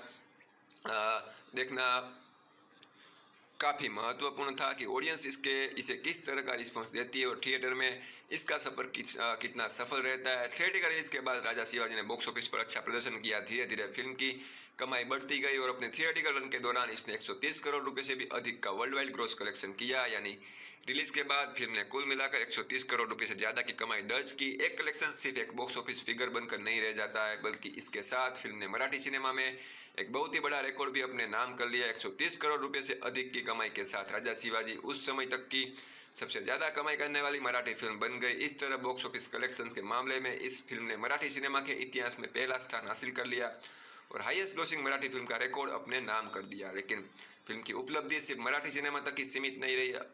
अगर साल 2026 में रिलीज हुई भारतीय फिल्मों की बात की जाए तो राजा शिवाजी ने उनमें भी अपनी जगह बनाई। बॉक्स ऑफिस कलेक्शन के आधार पर यह फिल्म 2026 की 10वीं सबसे ज़्यादा कमाई करने वाली भारतीय फिल्म बनी। यानी उस साल रिलीज हुई इंडियन फिल्म्स की लिस्ट में इस फिल्म ने टॉप 10 में अपनी पोजीशन दर्ज कराई। इस तरह राजा शिवाजी की थिएटिकल जर्नी 1 मई 2026 को शुरू हुई और महाराष्ट्र डे और इंटरनेशनल लेबर डे के मौके पर रिलीज हुई। इस फिल्म ने अपने थिएटिकल रन के दौरान 130 करोड़ रुपए से अधिक की कमाई की, मराठी सिनेमा की हाईएस्ट ग्रोसिंग फिल्म बनने का रिकॉर्ड अपने नाम किया और साथ ही साल 2026 की 10वीं सबसे ज़्यादा कमाई करने वाली भारतीय फिल्म के रूप में भी अपनी पहचान बनाई। यानी रिलीज के बाद राजा शिवाजी ने सिर्फ थिएटर्स तक अपनी मौजूदगी दर्ज नहीं कराई बल्कि बॉक्स ऑफिस पर भी अपना एक अलग पहचान बनाते हुए मराठी फिल्म इंडस्ट्री के इतिहास में एक नया रिकॉर्ड स्थापित कर दिया। अब बात करते हैं राजा शिवाजी की स्टार कास्ट की, जिसमें कई बड़े और पहचाने हुए कलाकारों को अलग अलग महत्वपूर्ण किरदार में देखा जा सकता है। फिल्म में हर एक्टर को एक खास कैरेक्टर दिया गया है और इसी वजह से इसकी कास्ट काफ़ी बड़ी और दमदार नजर आती है। सबसे पहले बात करते हैं मुख्य किरदार की, तो छत्रपति शिवाजी महाराज का रोल रितेश देशमुख ने निभाया है। फिल्म की सबसे बड़ी जिम्मेदारी उसके कंधों पर ही थी क्योंकि वही इस कहानी के केंद्रीय पात्र है। लेकिन फिल्म सिर्फ उनके वयस्क जीवन को भी नहीं दिखाती बल्कि उसके बचपन और किशोर अवस्था को भी स्क्रीन पर पेश करती है। इसी वजह से अलग अलग उम्र के हिसाब से अलग अलग कलाकारों को भी कास्ट किया गया है। रूपेश बाने टीनेज छत्रपति शिवाजी महाराज के रूप में नजर आते हैं, जबकि रियान देशमुख उनके यंग वर्जन को और रायल देशमुख उसके बचपन के रूप को पोर्ट्रे करते हैं। इस तरह फिल्म में छत्रपति शिवाजी महाराज के जीवन के विभिन्न पड़ावों को अलग अलग एक्टर्स के माध्यम से दिखाया गया है। इसके बाद फिल्म की सबसे महत्वपूर्ण किरदारों में से एक है अफजल खान, जिसे संजय दत्त ने निभाया है। फिल्म की कास्ट में संजय दत्त का नाम भी एक बड़े कलाकार के रूप में शामिल है और उन्हें अफजल खान के कैरेक्टर में देखा जा सकता है। फिल्म में अभिषेक बच्चन ने संभाजी शाहजी भोसले का किरदार निभाया है। साथ ही इस कैरेक्टर के यंग वर्जन को रुद्र सोनी ने पोर्ट्रे किया है। यानी संभाजी शाहजी भोसले के भी अलग जीवन चरण को स्क्रीन पर दिखाने के लिए दो अलग एक्टर्स को कास्ट किया गया है। फिल्म की फीमेल कास्ट की बात करें तो जेनेलिया देशमुख को साईबाई के रोल में देखा जा सकता है। वहीं साईबाई के यंग वर्जन का किरदार किमाया मेस्ट्री ने निभाया है। इस तरह फिल्म में उनके कैरेक्टर्स के अलग उम्र के रूप को भी अलग एक्टर्स के माध्यम से दिखाया गया है। इसके अलावा विद्या बालन फिल्म में खदीजा सुल्ताना के रोल में नजर आती है। वहीं भाग्यश्री को जीजाबाई के रूप में देखा जा सकता है। फिल्म की कास्ट में सचिन खेड़ेकर और शाहजी भोसले का किरदार भी निभाया है।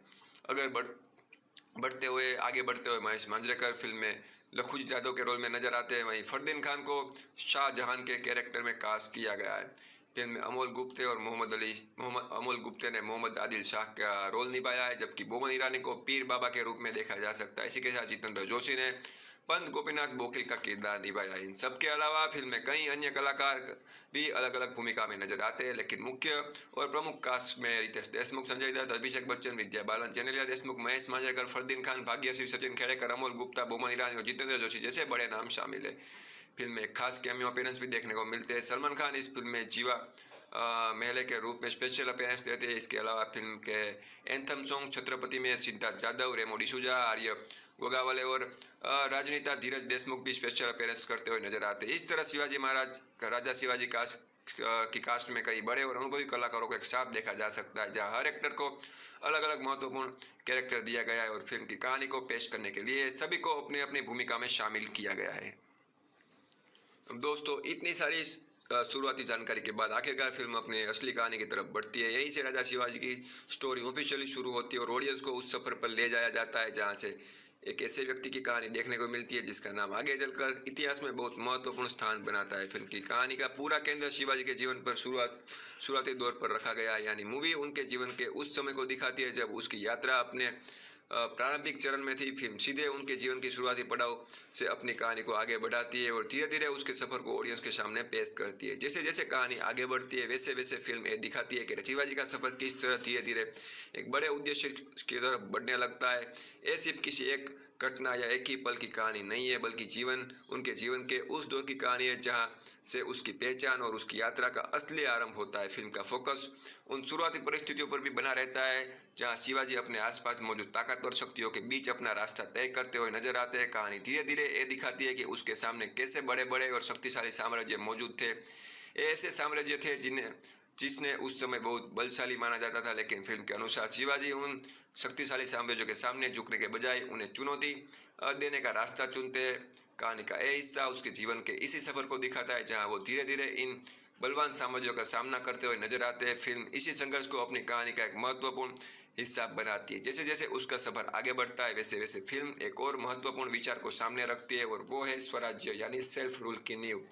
मूवी के अनुसार शिवाजी का सफर सिर्फ चुनौतियों का सामना करना तक सीमित नहीं रहता है, बल्कि धीरे धीरे वही सफर स्वराज्य की बुनियाद रखने की दिशा में बढ़ने लगता है। फिल्म इसी बात को अपनी कहानी का केंद्रीय विषय बनाती है कि शिवाजी की यात्रा किस तरह स्वराज्य के नींव रखने तक पहुंचते हैं, यानी कहानी का ध्यान उन घटनाओं पर है जो आगे चलकर स्वराज्य के स्थापना की दिशा में एक महत्वपूर्ण कदम साबित होती है। मूवी इस सफर को स्टेप बाय स्टेप ऑडियंस के सामने पेश करती है। साथ ही फिल्म एक और बात को बहुत स्पष्ट रखती है, इसकी कहानी शिवाजी के पूरे जीवन को कवर नहीं करती, बल्कि इसका पूरा फोकस उनके जीवन के उस दौर पर था जब तक वो 1674 में छत्रपति नहीं बने थे। यानी फिल्म की स्टोरी उन घटनाओं को दिखाती है जो उसके छत्रपति बनने से पहले की जर्नी का हिस्सा है।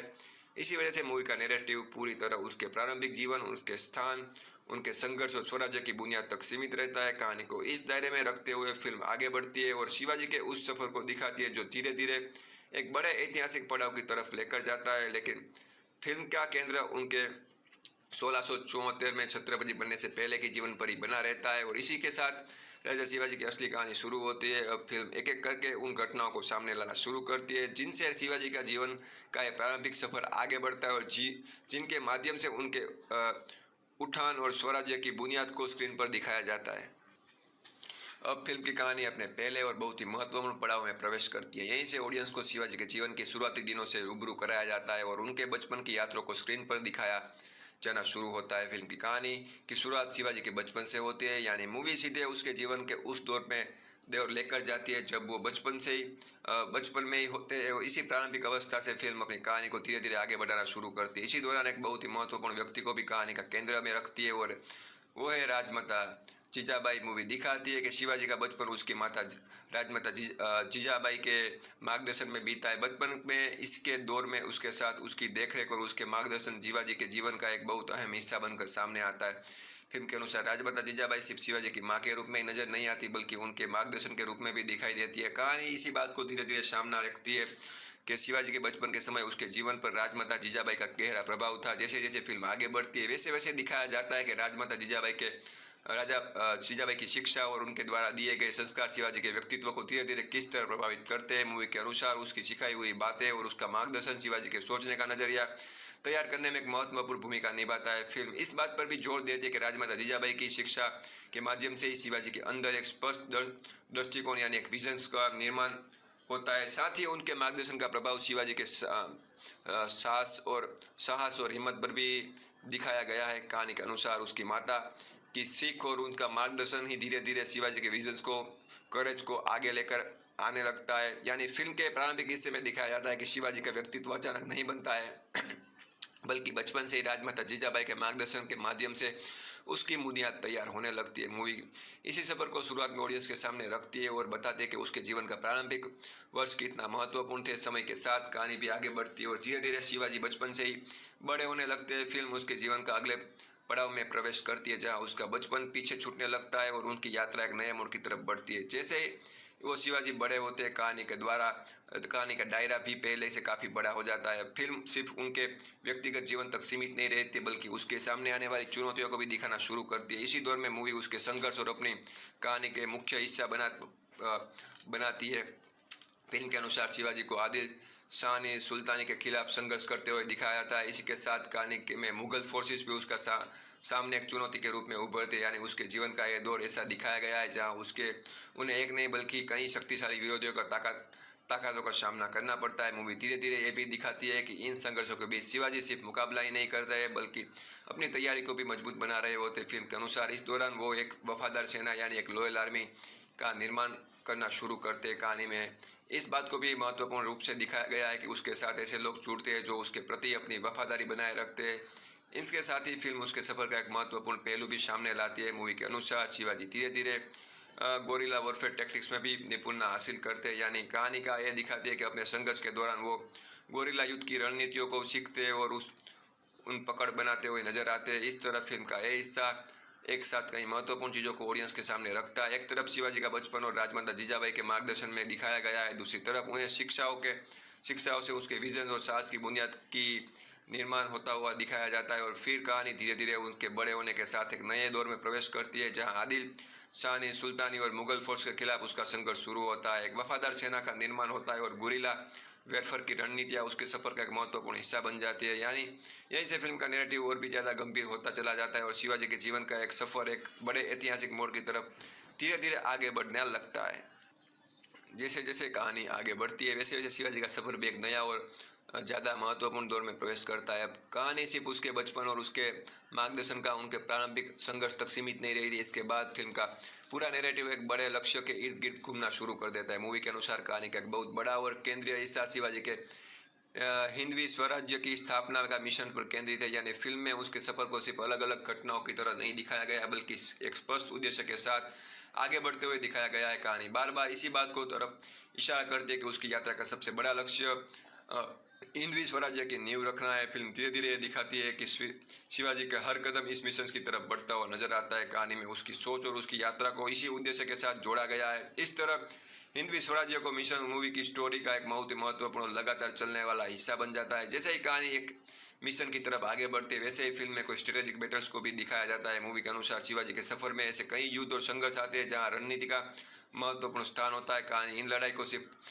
टकराव के रूप में नहीं बल्कि स्ट्रेटेजिक बैटल्स के रूप में पेश करती है। फिल्म ये भी दिखाती है कि शिवाजी का सफर सिर्फ युद्ध के मैदान तक सीमित नहीं रहता है। कहानी में पॉलिटिकल अलायंस यानी राजनीतिक गठबंधन और संबंधों को भी एक महत्वपूर्ण जगह दी गई है। मूवी के अनुसार उनकी यात्रा के दौरान राजनीतिक स्तर पर भी कई महत्वपूर्ण घटनाएं होती है और पॉलिटिकल अलायंस भी कहानी का एक जरूरी हिस्सा बनते हैं। इस तरह फिल्म एक ही समय पर कई पहलुओं को साथ लेकर चलती है। एक तरफ हिंदवी स्वराज्य का मिशन कहानी का केंद्र बना रहता है, दूसरी तरफ स्ट्रेटेजिक बैटल्स को दिखाया जाता है और इसके साथ पॉलिटिकल अलायंस में भी नैरेटिव का महत्वपूर्ण हिस्सा बना रहते हैं। मूवी इन सभी पहलुओं को शिवाजी के सफर के साथ जोड़ते हुए आगे बढ़ती है, लेकिन इन सब के बीच फिल्म का एक ऐसा सीक्वेंस भी आता है जिसे पूरी कहानी का सबसे बड़े ड्रामेटिक मोमेंट्स में से एक माना गया है। यह सीक्वेंस है शिवाजी और अफजल खान के बीच होने वाले प्रसिद्ध सामना मूवी के अनुसार शिवाजी और अफजल खान के बीच एक कन्फ्रंटेशन कहानी को एक बहुत ही महत्वपूर्ण मोड़ बनकर सामने आती है। फिल्म इस घटना को सिर्फ एक ही सामने मुलाकात के रूप में नहीं दिखाती है, बल्कि इसे पूरी नैरेटिव के सबसे बड़े ड्रामेटिक मोमेंट्स में से एक रूप में प्रवेश करती है। जैसे ही कहानी की कन्फ्रंटेशन की तरफ बढ़ती है, फिल्म का माहौल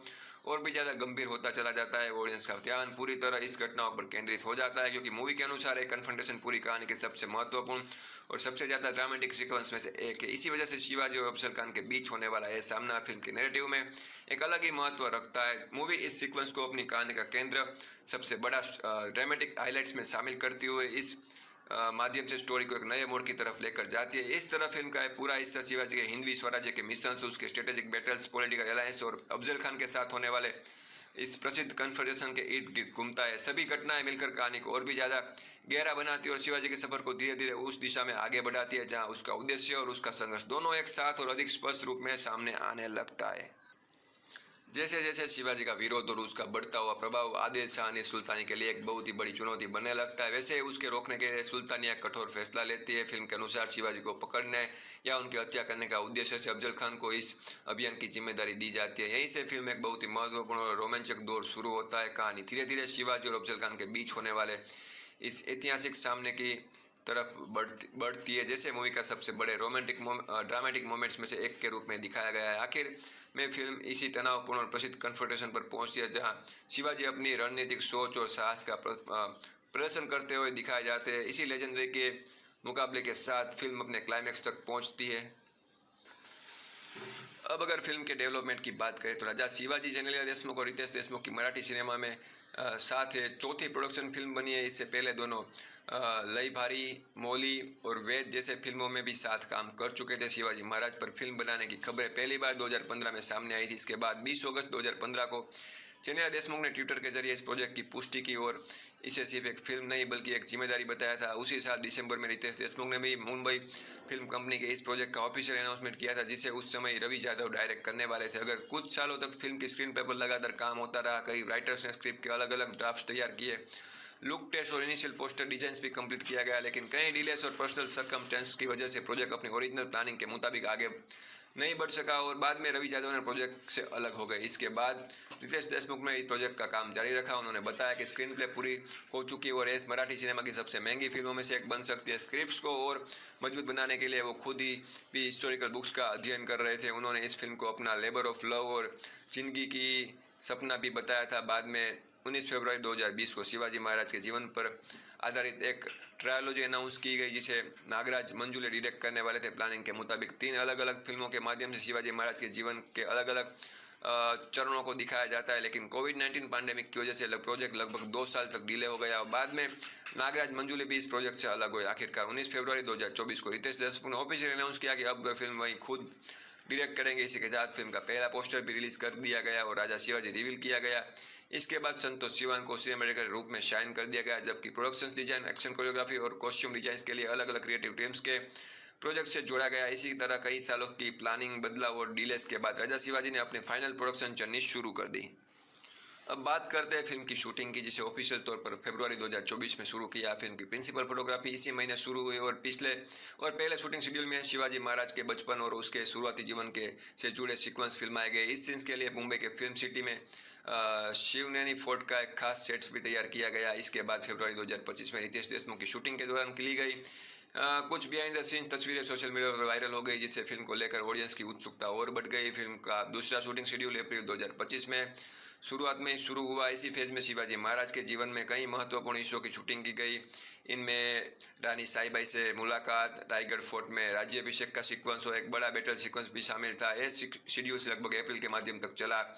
इस शूटिंग के दौरान अप्रैल 2025 में एक दुखद घटना भी घटी। फिल्म की कोरियोग्राफर टीम के 26 साल के डांसर सौरभ शर्मा की सतारा के संगम मौली स्थित कृष्णा रिवर में डूबने से मौत हो गई। यह हादसा एक सॉन्ग सीक्वेंस की शूटिंग पूरी होने के बाद हुआ और 2 दिन बाद उसका शव बरामद किया गया। इसके बाद अक्टूबर 2025 में मुंबई शेड्यूल शुरू हुआ। फिल्म सिटी गोरेगांव में किले में कुछ हिस्सों में दिखाने के लिए एक बहुत ही बड़ा सेट बनाया गया, जो लगभग 6 महीने से भी ज़्यादा समय तक वहीं बना रहा। फिल्म की ऑथेंटिसिटी को ध्यान में रखते हुए कई ऐतिहासिक किलों का स्कैन किया गया, उसका गहरा अध्ययन किया गया, उन्हें डिटेल्स के साथ दोबारा रिक्रिएट किया गया। अक्टूबर के अंत तक शूटिंग सह्याद्री माउंटेन रेंज के कई इलाकों में भी की गई। इसके बाद नवंबर 2025 में अपने फाइनल शूटिंग फेज में पहुंच गई। इसी दौरान सलमान खान ने भी मुंबई के एक स्टूडियो में अपने कैमियो सीन्स की शूटिंग पूरी कर ली। वहीं फिल्म के मुख्य विलन अफजल खान का किरदार निभाने वाले संजय दत्त की शूटिंग बाद में दिसंबर 2025 में कंप्लीट हुई।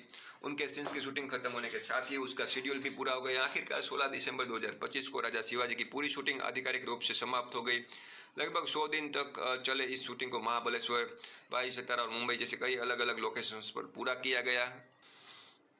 फिल्म की शूटिंग पूरी होने के तुरंत बाद दिसंबर 2025 में राजा शिवाजी का पोस्ट प्रोडक्शन का काम भी शुरू कर दिया गया। यहीं जैसे ही फिल्म कंप्लीट हुई वैसे ही मूवी को फाइनल रिलीज के लिए तैयार करने की प्रक्रिया भी शुरू हो गई।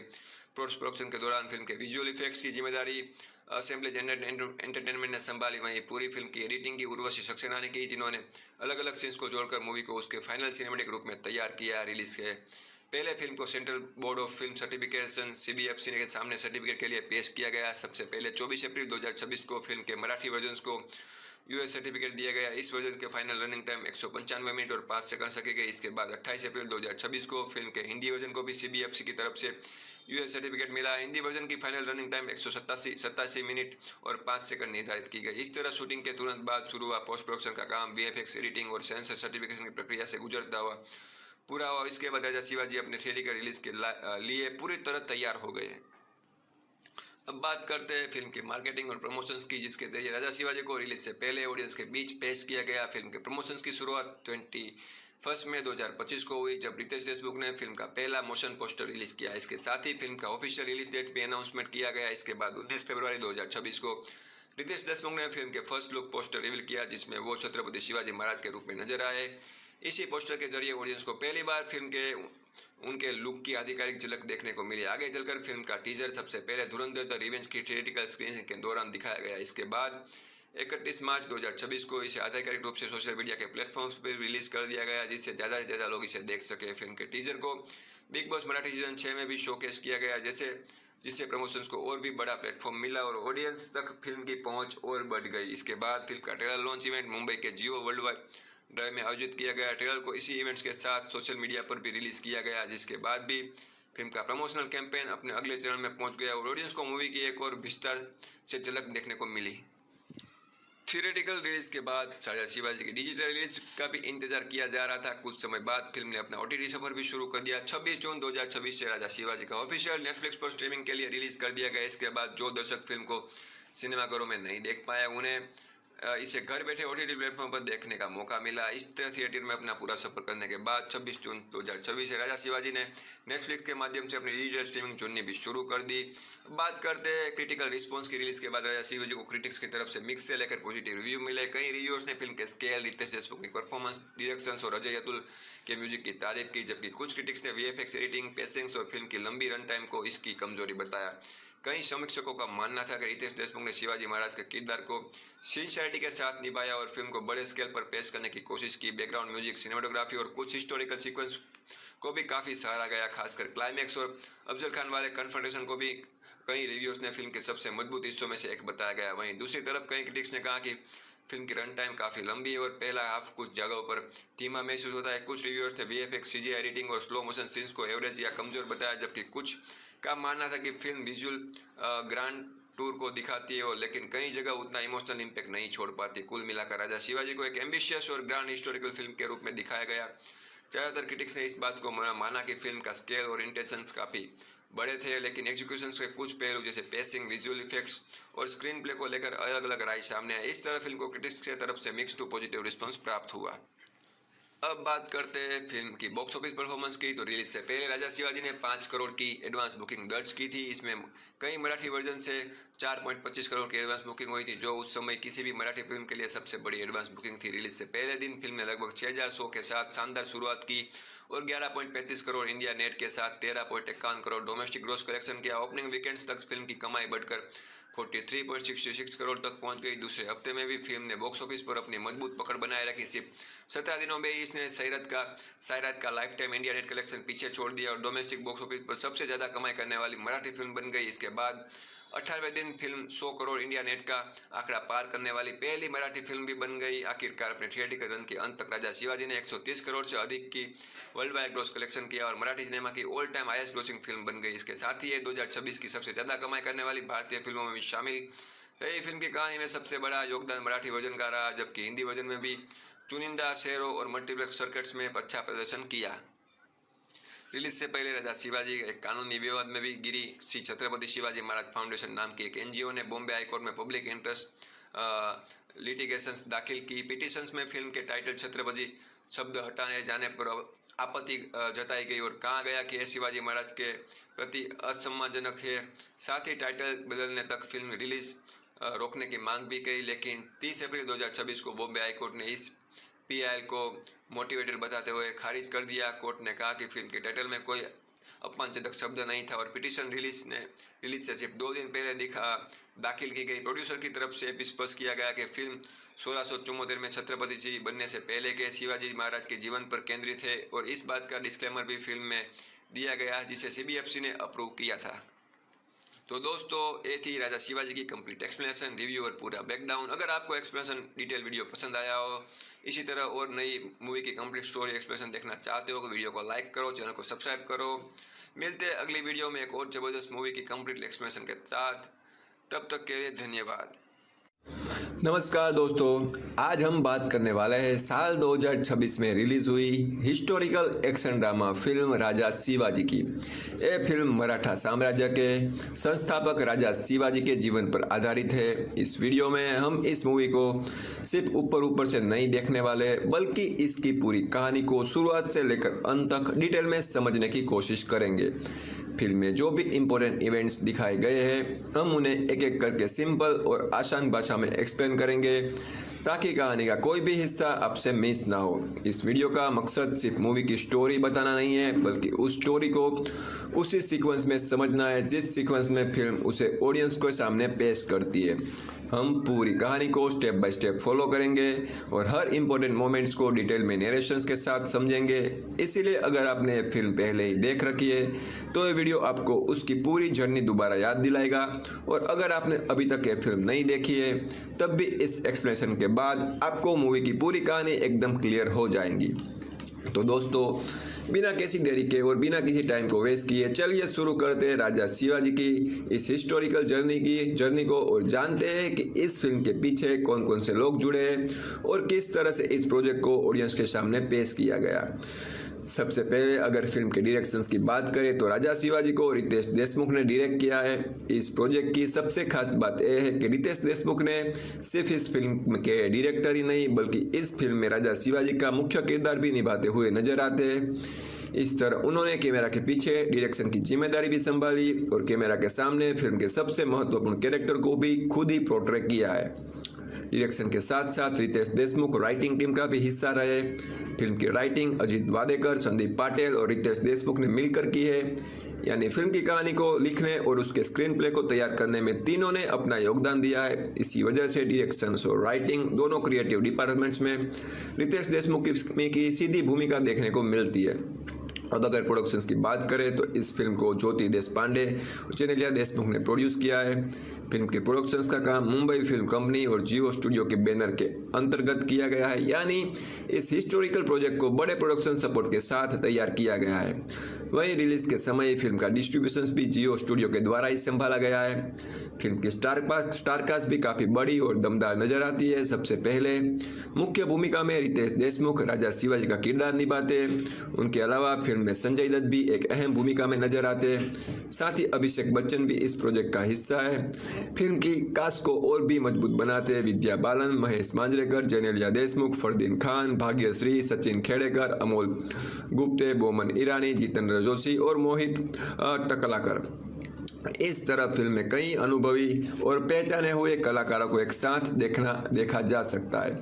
अब बात करते हैं उन लोगों की जिन्होंने कैमरा के पीछे रहकर इस फिल्म को तैयार किया है। फिल्म की सिनेमेटोग्राफी संतोष सिवान ने की है, यानी मूवी के विजुअल प्रेजेंटेशन और कैमरा वर्क की जिम्मेदारी उन्होंने संभाली है। वहीं फिल्म की एडिटिंग उर्वशी सक्सेना ने की है।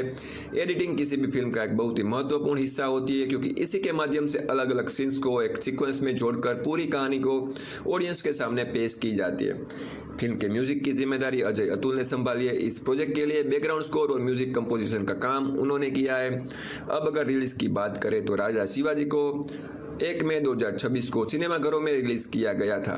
फिल्म को 2 भाषाओं में रिलीज किया गया था, मराठी और हिंदी। मराठी वर्जन की रनिंग टाइम 195 मिनट रखी गई है, जबकि हिंदी वर्जन की ड्यूरेशन 187 मिनट्स है। दोनों वर्जन की ड्यूरेशन में अंतर जरूर है, लेकिन फिल्म को दोनों भाषाओं में ऑडियंस के लिए रिलीज किया गया। फिल्म के बजट की बात करें तो इसे लगभग 75 करोड़ रुपए के एस्टिमेट बजट में बनाया गया था। रिलीज के बाद बॉक्स ऑफिस पर फिल्म ने लगभग 130 करोड़ रुपए का कलेक्शंस किया है। इस तरह ये फिल्म अपने थिएटिकल रिलीज के बाद कुल मिलाकर करीब 130 करोड़ रुपए की कमाई करने में सफल रही है। तो दोस्तों, ये थी राजा शिवाजी फिल्म की शुरुआती और बेसिक जानकारी। हमने जाना कि फिल्म किसने डायरेक्ट की है, किसने लिखी है, किसने प्रोड्यूस की है, इसमें कौन कौन से कलाकार नजर आते हैं, कैमरा और एडिटिंग की जिम्मेदारी किसने संभाली है, म्यूजिक किसने दिया है, फिल्म कब रिलीज हुई, कितने भाषाओं में रिलीज हुई, उनकी रनिंग टाइम कितनी और बॉक्स ऑफिस पर इसका प्रदर्शन कैसा रहा। अब अगर फिल्म की ये बुनियाद जानकारी हम समझ चुके हैं, तो अब वक्त आ गया है आगे बढ़ने का मूवी की असली कहानी की तरफ। अब से हम फिल्म के हर सीक्वेंस को उसी ऑर्डर में समझेंगे जिस ऑर्डर में उसे स्क्रीन पर दिखाया गया है। तो चलिए बिना किसी देरी के शुरू करते हैं राजा शिवाजी की असली स्टोरी। बात करते हैं फिल्म की शुरुआत से पहले की जर्नी की, यानी उस दौर की जब राजा शिवाजी सिर्फ एक आइडिया या प्लानिंग का हिस्सा थी और धीरे धीरे एक बड़े सिनेमैटिक प्रोजेक्ट का रूप लेने लगी। इस फिल्म का ऑफिशियल अनाउंसमेंट 19 फरवरी 2024 को किया गया था। इस दिन पहली बार इस प्रोजेक्ट को ऑफिशियली ऑडियंस के सामने रिवील किया गया था, यानी इस तरह से राजा शिवाजी ने एक ऑफिशियल फिल्म प्रोजेक्ट के रूप में अपनी पहचान बना ली और लोगों को पता चला कि छत्रपति शिवाजी महाराज के जीवन पर आधारित एक नई हिस्टोरिकल फिल्म पर काम किया जा रहा है।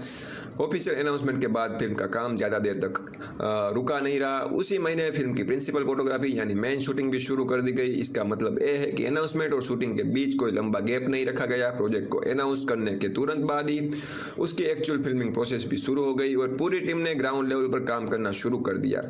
जैसे ही प्रिंसिपल फोटोग्राफी शुरू हुई, फिल्म की टीम अलग अलग लोकेशन पर पहुंची और शूटिंग का सिलसिला भी शुरू हो गया।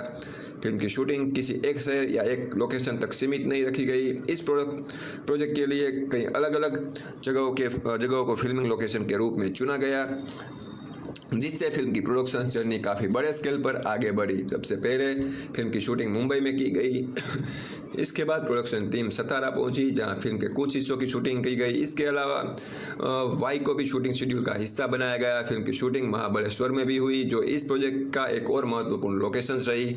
इन सब के अलावा फिल्म की शूटिंग वेस्टर्न घाट्स के विभिन्न हिस्सों में की गई, यानी प्रोडक्शन टीम ने सिर्फ शहरी लोकेशन पर ही भरोसा नहीं किया, बल्कि वेस्टर्न घाट्स के अलग अलग इलाकों में भी जाकर फिल्म के सीक्वेंस शूट किए। इस तरह मुंबई, सतारा, वाई, महाबलेश्वर, वेस्टर्न घाट्स के कई शहरों पर फिल्मिंग का काम पूरा किया गया।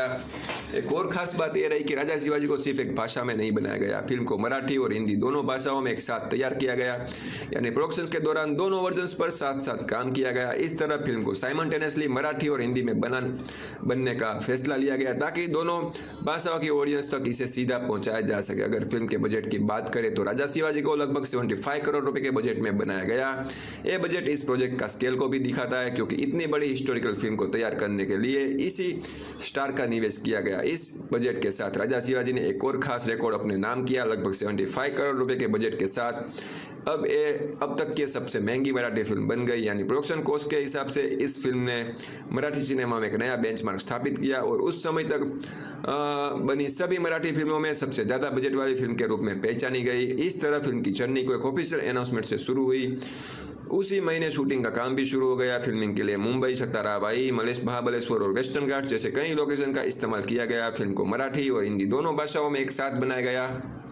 लगभग 75 करोड़ रुपए का बजट रखा गया और इसी के साथ ही मराठी सिनेमा की सबसे महंगी फिल्म के रूप में भी सामने आ गई।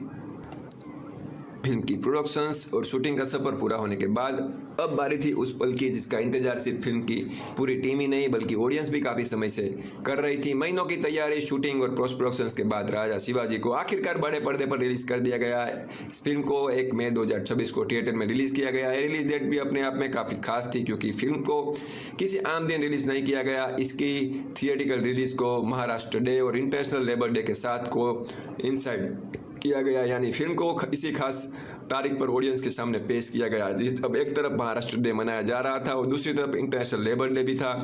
1 मई 2026 से देश भर के सिनेमाघरों में राजा शिवाजी की थिएटिकल जर्नी शुरू हो गई। इसी दिन ऑडियंस को यह फिल्म बड़े पर्दे पर देखने का मौका मिला और फिल्म अपनी ऑफिशियल थिएटिकल रिलीज के साथ सिनेमा हाउस तक पहुंच गई। रिलीज के बाद अब सबकी नज़र एक ही चीज पर थी और वो था फिल्म का बॉक्स ऑफिस परफॉर्मेंस। हर बड़े प्रोजेक्ट की तरह इस फिल्म को के लिए भी एक देखना काफ़ी महत्वपूर्ण था कि ऑडियंस इसे किस तरह का रिस्पॉन्स देती है और थिएटर में इसका सफर कितना सफल रहता है। थिएटर रिलीज के बाद राजा शिवाजी ने बॉक्स ऑफिस पर अच्छा प्रदर्शन किया। धीरे धीरे फिल्म की कमाई बढ़ती गई और अपने थिएटिकल रन के दौरान इसने 130 करोड़ रुपए से भी अधिक का वर्ल्ड वाइड ग्रॉस कलेक्शन किया, यानी रिलीज के बाद फिल्म ने कुल मिलाकर 130 करोड़ रुपए से ज़्यादा की कमाई दर्ज की। एक कलेक्शन सिर्फ एक बॉक्स ऑफिस फिगर बनकर नहीं रह जाता है बल्कि इसके साथ फिल्म ने मराठी सिनेमा में एक बहुत ही बड़ा रिकॉर्ड भी अपने नाम कर लिया। 130 करोड़ रुपए से अधिक की कमाई के साथ राजा शिवाजी उस समय तक की सबसे ज्यादा कमाई करने वाली मराठी फिल्म बन गई। इस तरह बॉक्स ऑफिस कलेक्शंस के मामले में इस फिल्म ने मराठी सिनेमा के इतिहास में पहला स्थान हासिल कर लिया और हाईएस्ट ग्रोसिंग मराठी फिल्म का रिकॉर्ड अपने नाम कर दिया। लेकिन फिल्म की उपलब्धि सिर्फ मराठी सिनेमा तक ही सीमित नहीं रही।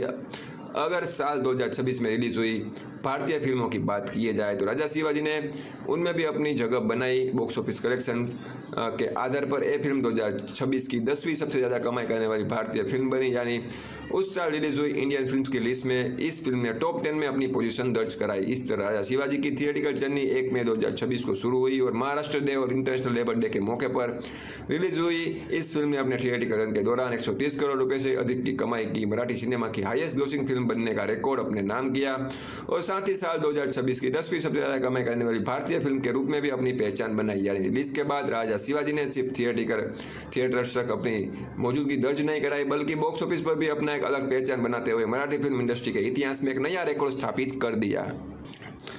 अब बात करते हैं राजा शिवाजी की स्टार कास्ट की, जिसमें कई बड़े और पहचाने हुए कलाकारों को अलग अलग महत्वपूर्ण किरदार में देखा जा सकता है। फिल्म में हर एक्टर को एक खास कैरेक्टर दिया गया है और इसी वजह से इसकी कास्ट काफ़ी बड़ी और दमदार नजर आती है। सबसे पहले बात करते हैं मुख्य किरदार की, तो छत्रपति शिवाजी महाराज का रोल रितेश देशमुख ने निभाया है। फिल्म की सबसे बड़ी जिम्मेदारी उसके कंधों पर ही थी क्योंकि वहीं इस कहानी के केंद्रीय पात्र है। लेकिन फिल्म सिर्फ उनके वयस्क जीवन को भी नहीं दिखाती बल्कि उसके बचपन और किशोर अवस्था को भी स्क्रीन पर पेश करती है। इसी वजह से अलग अलग उम्र के हिसाब से अलग अलग कलाकारों को भी कास्ट किया गया है।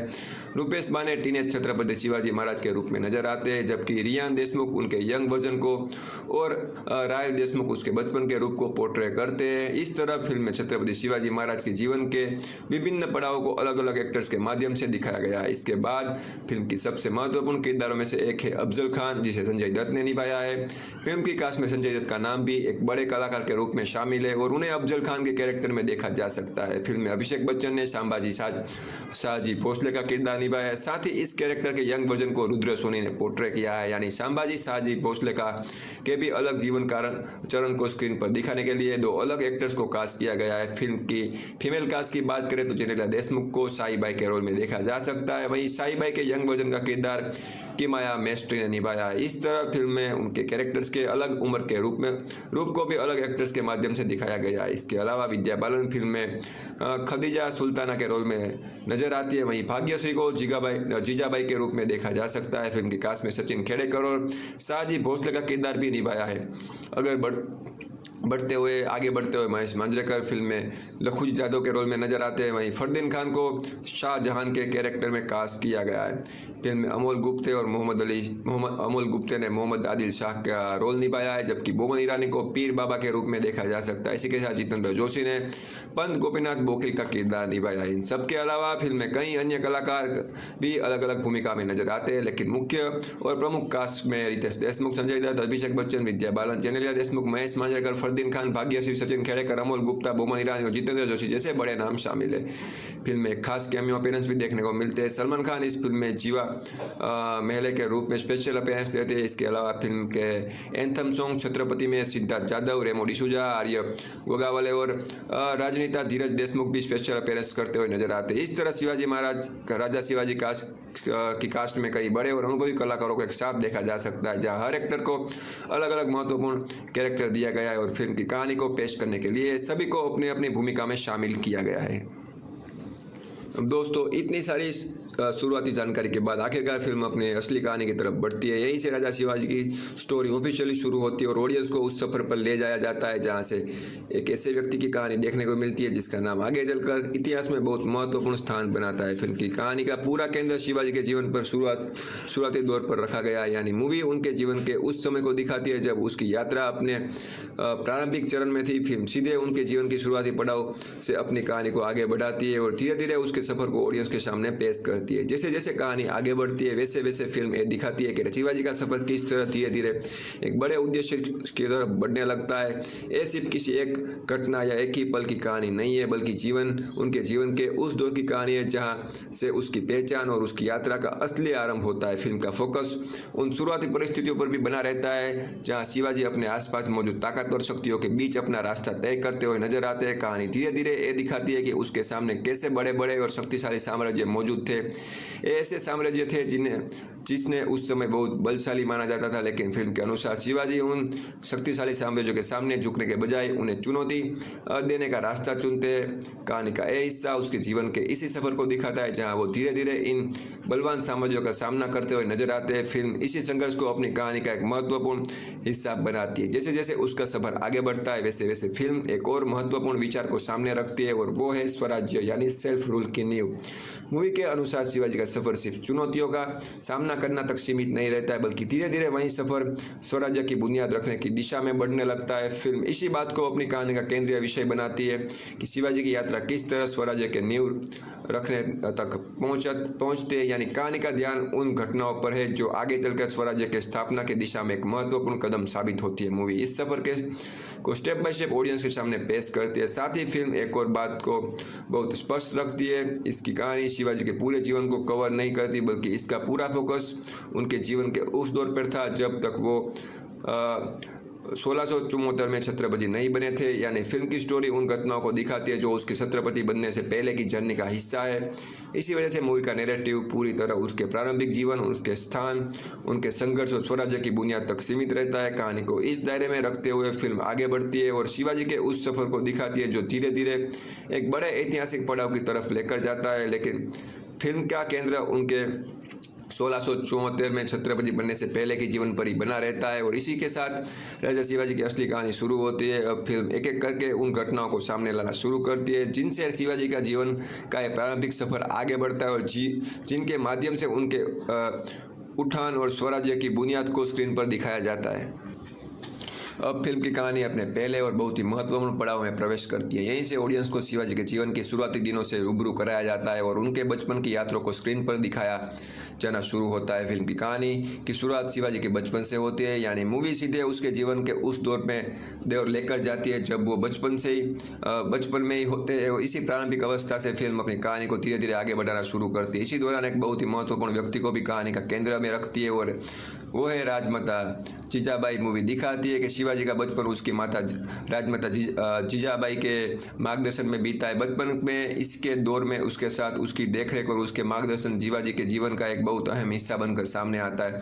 फिल्म के अनुसार राजमाता जीजाबाई सिर्फ शिवाजी की माँ के रूप में ही नजर नहीं आती, बल्कि उनके मार्गदर्शन के रूप में भी दिखाई देती है। कहानी इसी बात को धीरे धीरे सामने रखती है कि शिवाजी के बचपन के समय उसके जीवन पर राजमाता जीजाबाई का गहरा प्रभाव था। जैसे जैसे फिल्म आगे बढ़ती है वैसे वैसे दिखाया जाता है कि राजमाता जीजाबाई की शिक्षा और उनके द्वारा दिए गए संस्कार शिवाजी के व्यक्तित्व को धीरे धीरे किस तरह प्रभावित करते हैं। मूवी के अनुसार उसकी सिखाई हुई बातें और उसका मार्गदर्शन शिवाजी के सोचने का नजरिया तैयार करने में एक महत्वपूर्ण भूमिका निभाता है। फिल्म इस बात पर भी जोर देती है कि राजमाता जीजाबाई की शिक्षा के माध्यम से ही शिवाजी के अंदर एक स्पष्ट दृष्टिकोण यानी एक विजन का निर्माण होता है। साथ ही उनके मार्गदर्शन का प्रभाव शिवाजी के साहस और हिम्मत पर भी दिखाया गया है। कहानी के अनुसार उसकी माता की सीख और उनका मार्गदर्शन ही धीरे धीरे शिवाजी के विजन्स को, करेज को आगे लेकर आने लगता है। यानी फिल्म के प्रारंभिक हिस्से में दिखाया जाता है कि शिवाजी का व्यक्तित्व अचानक नहीं बनता है बल्कि बचपन से ही राजमाता जीजाबाई के मार्गदर्शन के माध्यम से उसकी बुनियाद तैयार होने लगती है। मूवी इसी सफर को शुरुआत में ऑडियंस के सामने रखती है और बताती है कि उसके जीवन का प्रारंभिक वर्ष कितना महत्वपूर्ण थे। समय के साथ कहानी भी आगे बढ़ती है और धीरे धीरे शिवाजी बचपन से ही बड़े होने लगते हैं। फिल्म उसके जीवन का अगले पड़ाव में प्रवेश करती है, जहाँ उसका बचपन पीछे छूटने लगता है और उनकी यात्रा एक नए मोड़ की तरफ बढ़ती है। जैसे ही वो शिवाजी बड़े होते हैं, कहानी का दायरा भी पहले से काफ़ी बड़ा हो जाता है। फिल्म सिर्फ उनके व्यक्तिगत जीवन तक सीमित नहीं रहती बल्कि उसके सामने आने वाली चुनौतियों को भी दिखाना शुरू करती है। इसी दौर में मूवी उसके संघर्ष और अपनी कहानी के मुख्य हिस्सा बनाती है। फिल्म के अनुसार शिवाजी को आदिल शाह सुल्तानी के खिलाफ संघर्ष करते हुए दिखाया जाता है। इसी के साथ कहानी में मुगल फोर्सेस भी उसका सामने एक चुनौती के रूप में उभरते, यानी उसके जीवन का यह दौर ऐसा दिखाया गया है जहां उन्हें एक नहीं बल्कि कई शक्तिशाली विरोधियों का ताकतों का सामना करना पड़ता है। मूवी धीरे धीरे ये भी दिखाती है कि इन संघर्षों के बीच शिवाजी सिर्फ मुकाबला ही नहीं कर रहे बल्कि अपनी तैयारी को भी मजबूत बना रहे होते। फिल्म के अनुसार इस दौरान वो एक वफादार सेना यानी एक लॉयल आर्मी का निर्माण करना शुरू करते। कहानी में इस बात को भी महत्वपूर्ण रूप से दिखाया गया है कि उसके साथ ऐसे लोग जुड़ते हैं जो उसके प्रति अपनी वफादारी बनाए रखते हैं।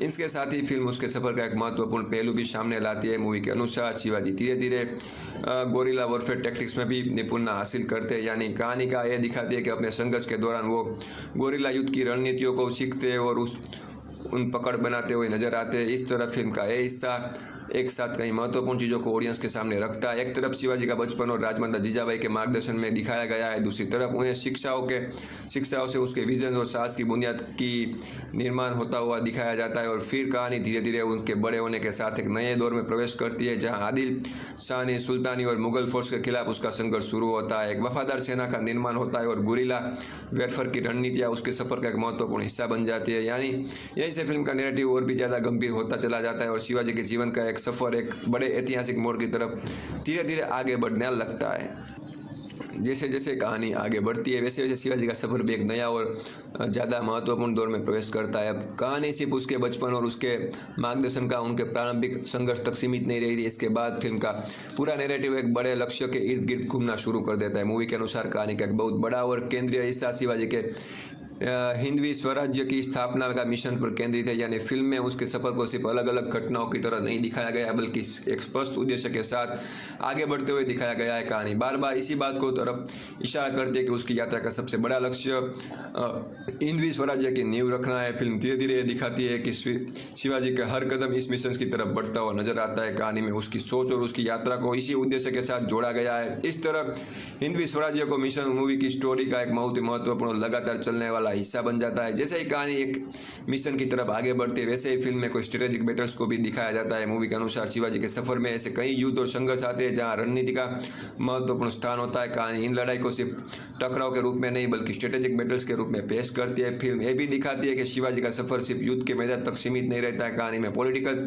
अलायंस यानी राजनीतिक गठबंधन और संबंधों को भी एक महत्वपूर्ण जगह दी गई है। मूवी के अनुसार उनकी यात्रा के दौरान राजनीतिक स्तर पर भी कई महत्वपूर्ण घटनाएं होती है और पॉलिटिकल अलायंस भी कहानी का एक जरूरी हिस्सा बनते हैं। इस तरह फिल्म एक ही समय पर कई पहलुओं को साथ लेकर चलती है। एक तरफ हिंदवी स्वराज्य का मिशन कहानी का केंद्र बना रहता है, दूसरी तरफ स्ट्रेटेजिक बैटल्स को दिखाया जाता है और इसके साथ पॉलिटिकल अलायंस में भी नैरेटिव का महत्वपूर्ण हिस्सा बना रहते हैं। मूवी इन सभी पहलुओं को शिवाजी के सफर के साथ जोड़ते हुए आगे बढ़ती है, लेकिन इन सब के बीच फिल्म का एक ऐसा सीक्वेंस भी आता है जिसे पूरी कहानी का सबसे बड़े ड्रामेटिक मोमेंट्स में से एक माना गया है। यह सीक्वेंस है शिवाजी और अफजल खान के बीच होने वाले प्रसिद्ध सामना। मूवी के अनुसार शिवाजी और अफजल खान के बीच एक कन्फ्रंटेशन कहानी को एक बहुत ही महत्वपूर्ण मोड़ बनकर सामने आती है। फिल्म इस घटना को सिर्फ एक ही सामने मुलाकात के रूप में नहीं दिखाती है बल्कि इसे पूरी नैरेटिव के सबसे बड़े ड्रामेटिक मोमेंट्स में से एक रूप में प्रवेश करती है। जैसे ही कहानी की कन्फ्रंटेशन की तरफ बढ़ती है फिल्म का माहौल और भी ज़्यादा गंभीर होता चला जाता है। ऑडियंस का ध्यान पूरी तरह इस घटनाओं पर केंद्रित हो जाता है क्योंकि मूवी के अनुसार एक कन्फ्रंटेशन पूरी कहानी के सबसे महत्वपूर्ण और सबसे ज़्यादा ड्रामेटिक सीक्वेंस में से एक है। इसी वजह से शिवाजी और अफजल खान के बीच होने वाला वाला यह सामना फिल्म के नैरेटिव में एक अलग ही महत्व रखता है। मूवी इस सीक्वेंस को अपनी कहानी का केंद्र, सबसे बड़ा ड्रामेटिक हाइलाइट्स में शामिल करती हुए इस माध्यम से स्टोरी को एक नए मोड़ की तरफ लेकर जाती है। इस तरह फिल्म का पूरा हिस्सा शिवाजी के हिंदवी स्वराज्य के मिशन, उसके स्ट्रेटेजिक बैटल्स, पॉलिटिकल अलायंस और अफजल खान के साथ होने वाले इस प्रसिद्ध कन्फ्रंटेशन के इर्द गिर्द घूमता है। सभी घटनाएं मिलकर कहानी को और भी ज़्यादा गहरा बनाती है और शिवाजी के सफर को धीरे धीरे उस दिशा में आगे बढ़ाती है जहां उसका उद्देश्य और उसका संघर्ष दोनों एक साथ और अधिक स्पष्ट रूप में सामने आने लगता है। जैसे जैसे शिवाजी का विरोध और उसका बढ़ता हुआ प्रभाव आदिल शाह सुल्तानी के लिए एक बहुत ही बड़ी चुनौती बनने लगता है, वैसे उसके रोकने के लिए सुल्तानिया कठोर फैसला लेती है। फिल्म के अनुसार शिवाजी को पकड़ने या उनकी हत्या करने का उद्देश्य से अफजल खान को इस अभियान की जिम्मेदारी दी जाती है। यहीं से फिल्म एक बहुत ही महत्वपूर्ण और रोमांचक दौर शुरू होता है। कहानी धीरे धीरे शिवाजी और अफजल खान के बीच होने वाले इस ऐतिहासिक सामने की तरफ बढ़ती है, जैसे मूवी का सबसे बड़े ड्रामेटिक मोमेंट्स में से एक के रूप में दिखाया गया है। आखिर में फिल्म इसी तनावपूर्ण और प्रसिद्ध कन्फ्रंटेशन पर पहुंचती है जहां शिवाजी अपनी रणनीतिक सोच और साहस का प्रदर्शन करते हुए दिखाए जाते हैं। इसी लेजेंडरी के मुकाबले के साथ फिल्म अपने क्लाइमैक्स तक पहुंचती है। अब अगर फिल्म के डेवलपमेंट की बात करें तो राजा शिवाजी जेनेलिया देशमुख और रितेश देशमुख की मराठी सिनेमा में साथ है चौथी प्रोडक्शन फिल्म बनी है। इससे पहले दोनों लई भारी, मौली और वेद जैसे फिल्मों में भी साथ काम कर चुके थे। शिवाजी महाराज पर फिल्म बनाने की खबरें पहली बार 2015 में सामने आई थी। इसके बाद 20 अगस्त 2015 को जेनेलिया देशमुख ने ट्विटर के जरिए इस प्रोजेक्ट की पुष्टि की और इसे सिर्फ एक फिल्म नहीं बल्कि एक जिम्मेदारी बताया था। उसी साल दिसंबर में रितेश देशमुख ने भी मुंबई फिल्म कंपनी के इस प्रोजेक्ट का ऑफिशियल अनाउंसमेंट किया था, जिसे उस समय रवि यादव डायरेक्ट करने वाले थे। अगर कुछ सालों तक फिल्म की स्क्रीन प्ले पर लगातार काम होता रहा, कई राइटर्स ने स्क्रिप्ट के अलग अलग ड्राफ्ट तैयार किए, लुक टेस्ट और इनिशियल पोस्टर डिजाइन भी कंप्लीट किया गया, लेकिन कई डिलेस और पर्सनल सर्कमस्टेंस की वजह से प्रोजेक्ट अपनी ओरिजिनल प्लानिंग के मुताबिक आगे नहीं बढ़ सका और बाद में रवि यादव ने प्रोजेक्ट से अलग हो गए। इसके बाद रितेश देशमुख ने इस प्रोजेक्ट का काम जारी रखा। उन्होंने बताया कि स्क्रीन प्ले पूरी हो चुकी है और इस मराठी सिनेमा की सबसे महंगी फिल्मों में से एक बन सकती है। स्क्रिप्ट्स को और मजबूत बनाने के लिए वो खुद ही भी हिस्टोरिकल बुक्स का अध्ययन कर रहे थे। उन्होंने इस फिल्म को अपना लेबर ऑफ लव और जिंदगी की सपना भी बताया था। बाद में 19 फरवरी 2020 को शिवाजी महाराज के जीवन पर आधारित एक ट्रायोलॉजी अनाउंस की गई, जिसे नागराज मंजुले डायरेक्ट करने वाले थे। प्लानिंग के मुताबिक 3 अलग अलग फिल्मों के माध्यम से शिवाजी महाराज के जीवन के अलग अलग चरणों को दिखाया जाता है, लेकिन कोविड-19 पैंडेमिक की वजह से प्रोजेक्ट लगभग 2 साल तक डिले हो गया और बाद में नागराज मंजुले भी इस प्रोजेक्ट से अलग हुए। आखिरकार 19 फरवरी 2024 को रितेश देशमुख ने ऑफिशियल अनाउंस किया कि अब वह फिल्म वही खुद डायरेक्ट करेंगे। इसी के साथ फिल्म का पहला पोस्टर भी रिलीज कर दिया गया और राजा शिवाजी रिवील किया गया। इसके बाद संतोष सिवान को सिनेमेटोग्राफर रूप में शाइन कर दिया गया, जबकि प्रोडक्शन डिजाइन, एक्शन कोरियोग्राफी और कॉस्ट्यूम डिजाइन के लिए अलग अलग क्रिएटिव टीम्स के प्रोजेक्ट से जोड़ा गया। इसी तरह कई सालों की प्लानिंग, बदलाव और डिलेस के बाद राजा शिवाजी ने अपनी फाइनल प्रोडक्शन जर्नी शुरू कर दी। अब बात करते हैं फिल्म की शूटिंग की, जिसे ऑफिशियल तौर पर फरवरी 2024 में शुरू किया। फिल्म की प्रिंसिपल फोटोग्राफी इसी महीने शुरू हुई और पहले शूटिंग शेड्यूल में शिवाजी महाराज के बचपन और उसके शुरुआती जीवन के से जुड़े सीक्वेंस फिल्माए गए। इस सीन्स के लिए मुंबई के फिल्म सिटी में शिवनेरी फोर्ट का एक खास सेट्स भी तैयार किया गया। इसके बाद फरवरी 2025 में रितेश देशमुख की शूटिंग के दौरान ली गई कुछ बिहाइंड द सीन तस्वीरें सोशल मीडिया पर वायरल हो गई, जिससे फिल्म को लेकर ऑडियंस की उत्सुकता और बढ़ गई। फिल्म का दूसरा शूटिंग शेड्यूल अप्रैल 2025 में शुरुआत में शुरू हुआ। इसी फेज में शिवाजी महाराज के जीवन में कई महत्वपूर्ण हिस्सों की शूटिंग की गई। इनमें रानी साईबाई से मुलाकात, रायगढ़ फोर्ट में राज्याभिषेक का सीक्वेंस और एक बड़ा बैटल सीक्वेंस भी शामिल था। यह शेड्यूल लगभग अप्रैल के माध्यम तक चला। इस शूटिंग के दौरान अप्रैल 2025 में एक दुखद घटना भी घटी। फिल्म की कोरियोग्राफर टीम के 26 साल के डांसर सौरभ शर्मा की सतारा के संगम मौली स्थित कृष्णा रिवर में डूबने से मौत हो गई। यह हादसा एक सॉन्ग सीक्वेंस की शूटिंग पूरी होने के बाद हुआ और 2 दिन बाद उसका शव बरामद किया गया। इसके बाद अक्टूबर 2025 में मुंबई शेड्यूल शुरू हुआ। फिल्म सिटी गोरेगांव में किले में कुछ हिस्सों में दिखाने के लिए एक बहुत ही बड़ा सेट बनाया गया, जो लगभग 6 महीने से भी ज़्यादा समय तक वहीं बना रहा। फिल्म की ऑथेंटिसिटी को ध्यान में रखते हुए कई ऐतिहासिक किलों का स्कैन किया गया, उसका गहरा अध्ययन किया गया और उन्हें डिटेल्स के साथ दोबारा रिक्रिएट किया गया। अक्टूबर के अंत तक शूटिंग सह्याद्री माउंटेन रेंज के कई इलाकों में भी की गई। इसके बाद नवंबर 2025 में अपने फाइनल शूटिंग फेज में पहुंच गई। इसी दौरान सलमान खान ने भी मुंबई के एक स्टूडियो में अपने कैमियो सीन्स की शूटिंग पूरी कर ली। वहीं फिल्म के मुख्य विलन अफजल खान का किरदार निभाने वाले संजय दत्त की शूटिंग बाद में दिसंबर 2025 में कंप्लीट हुई। उनके सीन्स की शूटिंग खत्म होने के साथ ही उसका शेड्यूल भी पूरा हो गया। आखिरकार 16 दिसंबर 2025 को राजा शिवाजी की पूरी शूटिंग आधिकारिक रूप से समाप्त हो गई। लगभग 100 दिन तक चले इस शूटिंग को महाबलेश्वर, भाई सतारा और मुंबई जैसे कई अलग अलग लोकेशंस पर पूरा किया गया। फिल्म की शूटिंग पूरी होने के तुरंत बाद दिसंबर 2025 में राजा शिवाजी का पोस्ट प्रोडक्शन का काम भी शुरू कर दिया गया। यहीं जैसे ही फिल्म कंप्लीट हुई वैसे ही मूवी को फाइनल रिलीज के लिए तैयार करने की प्रक्रिया भी शुरू हो गई। पोस्ट प्रोडक्शन के दौरान फिल्म के विजुअल इफेक्ट्स की जिम्मेदारी असेंबली एंटरटेनमेंट ने संभाली। वहीं पूरी फिल्म की एडिटिंग की उर्वशी सक्सेना ने की, जिन्होंने अलग अलग सीन्स को जोड़कर मूवी को उसके फाइनल सिनेमेटिक रूप में तैयार किया। रिलीज के पहले फिल्म को central board of film certification CBFC के सामने सर्टिफिकेट के लिए पेश किया गया। सबसे पहले 24 अप्रैल 2026 को फिल्म के मराठी वर्जन को US सर्टिफिकेट दिया गया। इस वर्जन के फाइनल रनिंग टाइम 195 मिनट और 5 सेकंड सके गए। इसके बाद 28 अप्रैल 2026 को फिल्म के हिंदी वर्जन को भी CBFC की तरफ से US सर्टिफिकेट मिला। हिंदी वर्जन की फाइनल रनिंग टाइम 187 मिनट और 5 सेकंड निर्धारित की गई। इस तरह शूटिंग के तुरंत बाद शुरू हुआ पोस्ट प्रोडक्शन का काम VFX एडिटिंग और सेंसर सर्टिफिकेशन की प्रक्रिया से गुजरता हुआ पूरा हुआ। इसके बाद राजा शिवाजी अपने थिएटर रिलीज के लिए पूरी तरह तैयार हो गए। अब बात करते हैं फिल्म की मार्केटिंग और प्रमोशंस की, जिसके जरिए राजा शिवाजी को रिलीज से पहले ऑडियंस के बीच पेश किया गया। फिल्म के प्रमोशंस की शुरुआत 21 मई 2025 को हुई, जब रितेश देशमुख ने फिल्म का पहला मोशन पोस्टर रिलीज किया। इसके साथ ही फिल्म का ऑफिशियल रिलीज डेट भी अनाउंसमेंट किया गया। इसके बाद 19 फरवरी 2026 को रितेश देशमुख ने फिल्म के फर्स्ट लुक पोस्टर रिवील किया, जिसमें वो छत्रपति शिवाजी महाराज के रूप में नजर आए। इसी पोस्टर के जरिए ऑडियंस को पहली बार फिल्म के उनके लुक की आधिकारिक झलक देखने को मिली। आगे चलकर फिल्म का टीजर सबसे पहले धुरंधर द रिवेंज की थिएट्रिकल स्क्रीनिंग के दौरान दिखाया गया। इसके बाद 31 मार्च 2026 को इसे आधिकारिक रूप से सोशल मीडिया के प्लेटफॉर्म्स पर रिलीज कर दिया गया, जिससे ज़्यादा से ज़्यादा लोग इसे देख सके। फिल्म के टीजर को बिग बॉस मराठी सीजन 6 में भी शोकेस किया गया, जिससे प्रमोशंस को और भी बड़ा प्लेटफॉर्म मिला और ऑडियंस तक फिल्म की पहुंच और बढ़ गई। इसके बाद फिल्म का ट्रेलर लॉन्च इवेंट मुंबई के जियो वर्ल्ड वाइड ड्राइव में आयोजित किया गया। ट्रेलर को इसी इवेंट्स के साथ सोशल मीडिया पर भी रिलीज किया गया, जिसके बाद भी फिल्म का प्रमोशनल कैंपेन अपने अगले चरण में पहुंच गया और ऑडियंस को मूवी की एक और विस्तार से झलक देखने को मिली।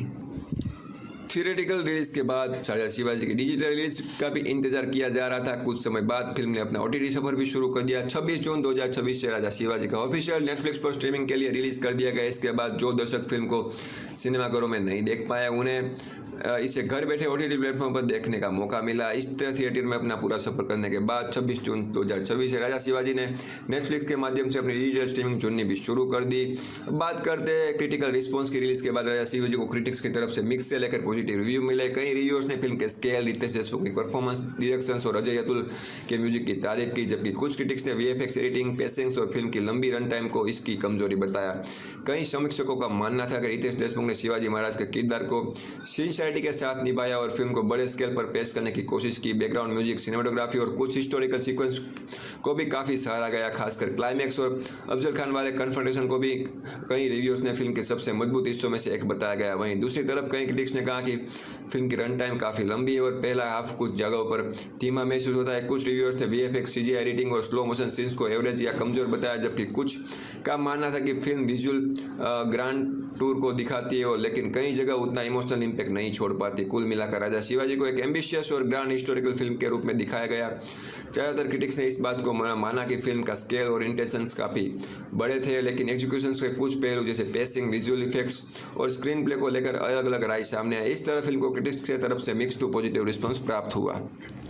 अब बात करते हैं फिल्म की बॉक्स ऑफिस परफॉर्मेंस की। तो रिलीज से पहले राजा शिवाजी ने 5 करोड़ की एडवांस बुकिंग दर्ज की थी। इसमें कई मराठी वर्जन से 4.25 करोड़ की एडवांस बुकिंग हुई थी, जो उस समय किसी भी मराठी फिल्म के लिए सबसे बड़ी एडवांस बुकिंग थी। रिलीज से पहले दिन फिल्म ने लगभग 6000 शो के साथ शानदार शुरुआत की और 11.35 करोड़ इंडिया नेट के साथ 13.51 करोड़ डोमेस्टिक ग्रॉस कलेक्शन किया। ओपनिंग वीकेंड्स तक फिल्म की कमाई बढ़कर 43.66 करोड़ तक पहुंच गई। दूसरे हफ्ते में भी फिल्म ने बॉक्स ऑफिस पर अपनी मजबूत पकड़ बनाए रखी। सिर्फ 17 दिनों में इसने सायरत का life time India net collection पीछे छोड़ दिया और डोमेस्टिक बॉक्स ऑफिस पर सबसे ज़्यादा कमाई करने वाली मराठी फिल्म बन गई। इसके बाद 18वें दिन फिल्म 100 करोड़ इंडिया नेट का आंकड़ा पार करने वाली पहली मराठी फिल्म भी बन गई। आखिरकार अपने थिएट्रिकल रन के अंत तक राजा शिवाजी ने 130 करोड़ से अधिक की वर्ल्ड वाइड ग्रॉस कलेक्शन किया और मराठी सिनेमा की all time highest grossing film बन गई। इसके साथ ही ये 2026 की सबसे ज़्यादा कमाई करने वाली भारतीय फिल्मों में भी शामिल रही। फिल्म की कहानी में सबसे बड़ा योगदान मराठी वर्जन का रहा, जबकि हिंदी वर्जन में भी चुनिंदा शहरों और मल्टीप्लेक्स सर्किट्स में अच्छा प्रदर्शन किया।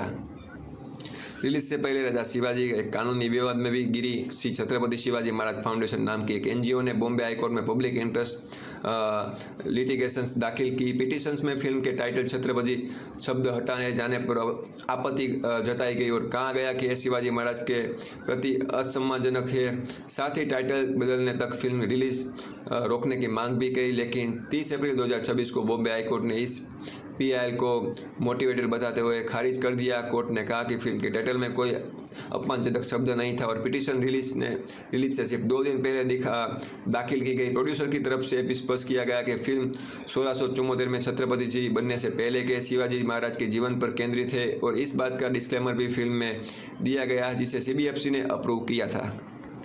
तो दोस्तों, ये थी राजा शिवाजी की कंप्लीट एक्सप्लेनेशन, रिव्यू और पूरा ब्रेकडाउन। अगर आपको एक्सप्लेनेशन डिटेल वीडियो पसंद आया हो, इसी तरह और नई मूवी की कंप्लीट स्टोरी एक्सप्लेनेशन देखना चाहते हो तो वीडियो को लाइक करो, चैनल को सब्सक्राइब करो। मिलते हैं अगली वीडियो में एक और ज़बरदस्त मूवी की कंप्लीट एक्सप्लेनेशन के साथ। तब तक के लिए धन्यवाद।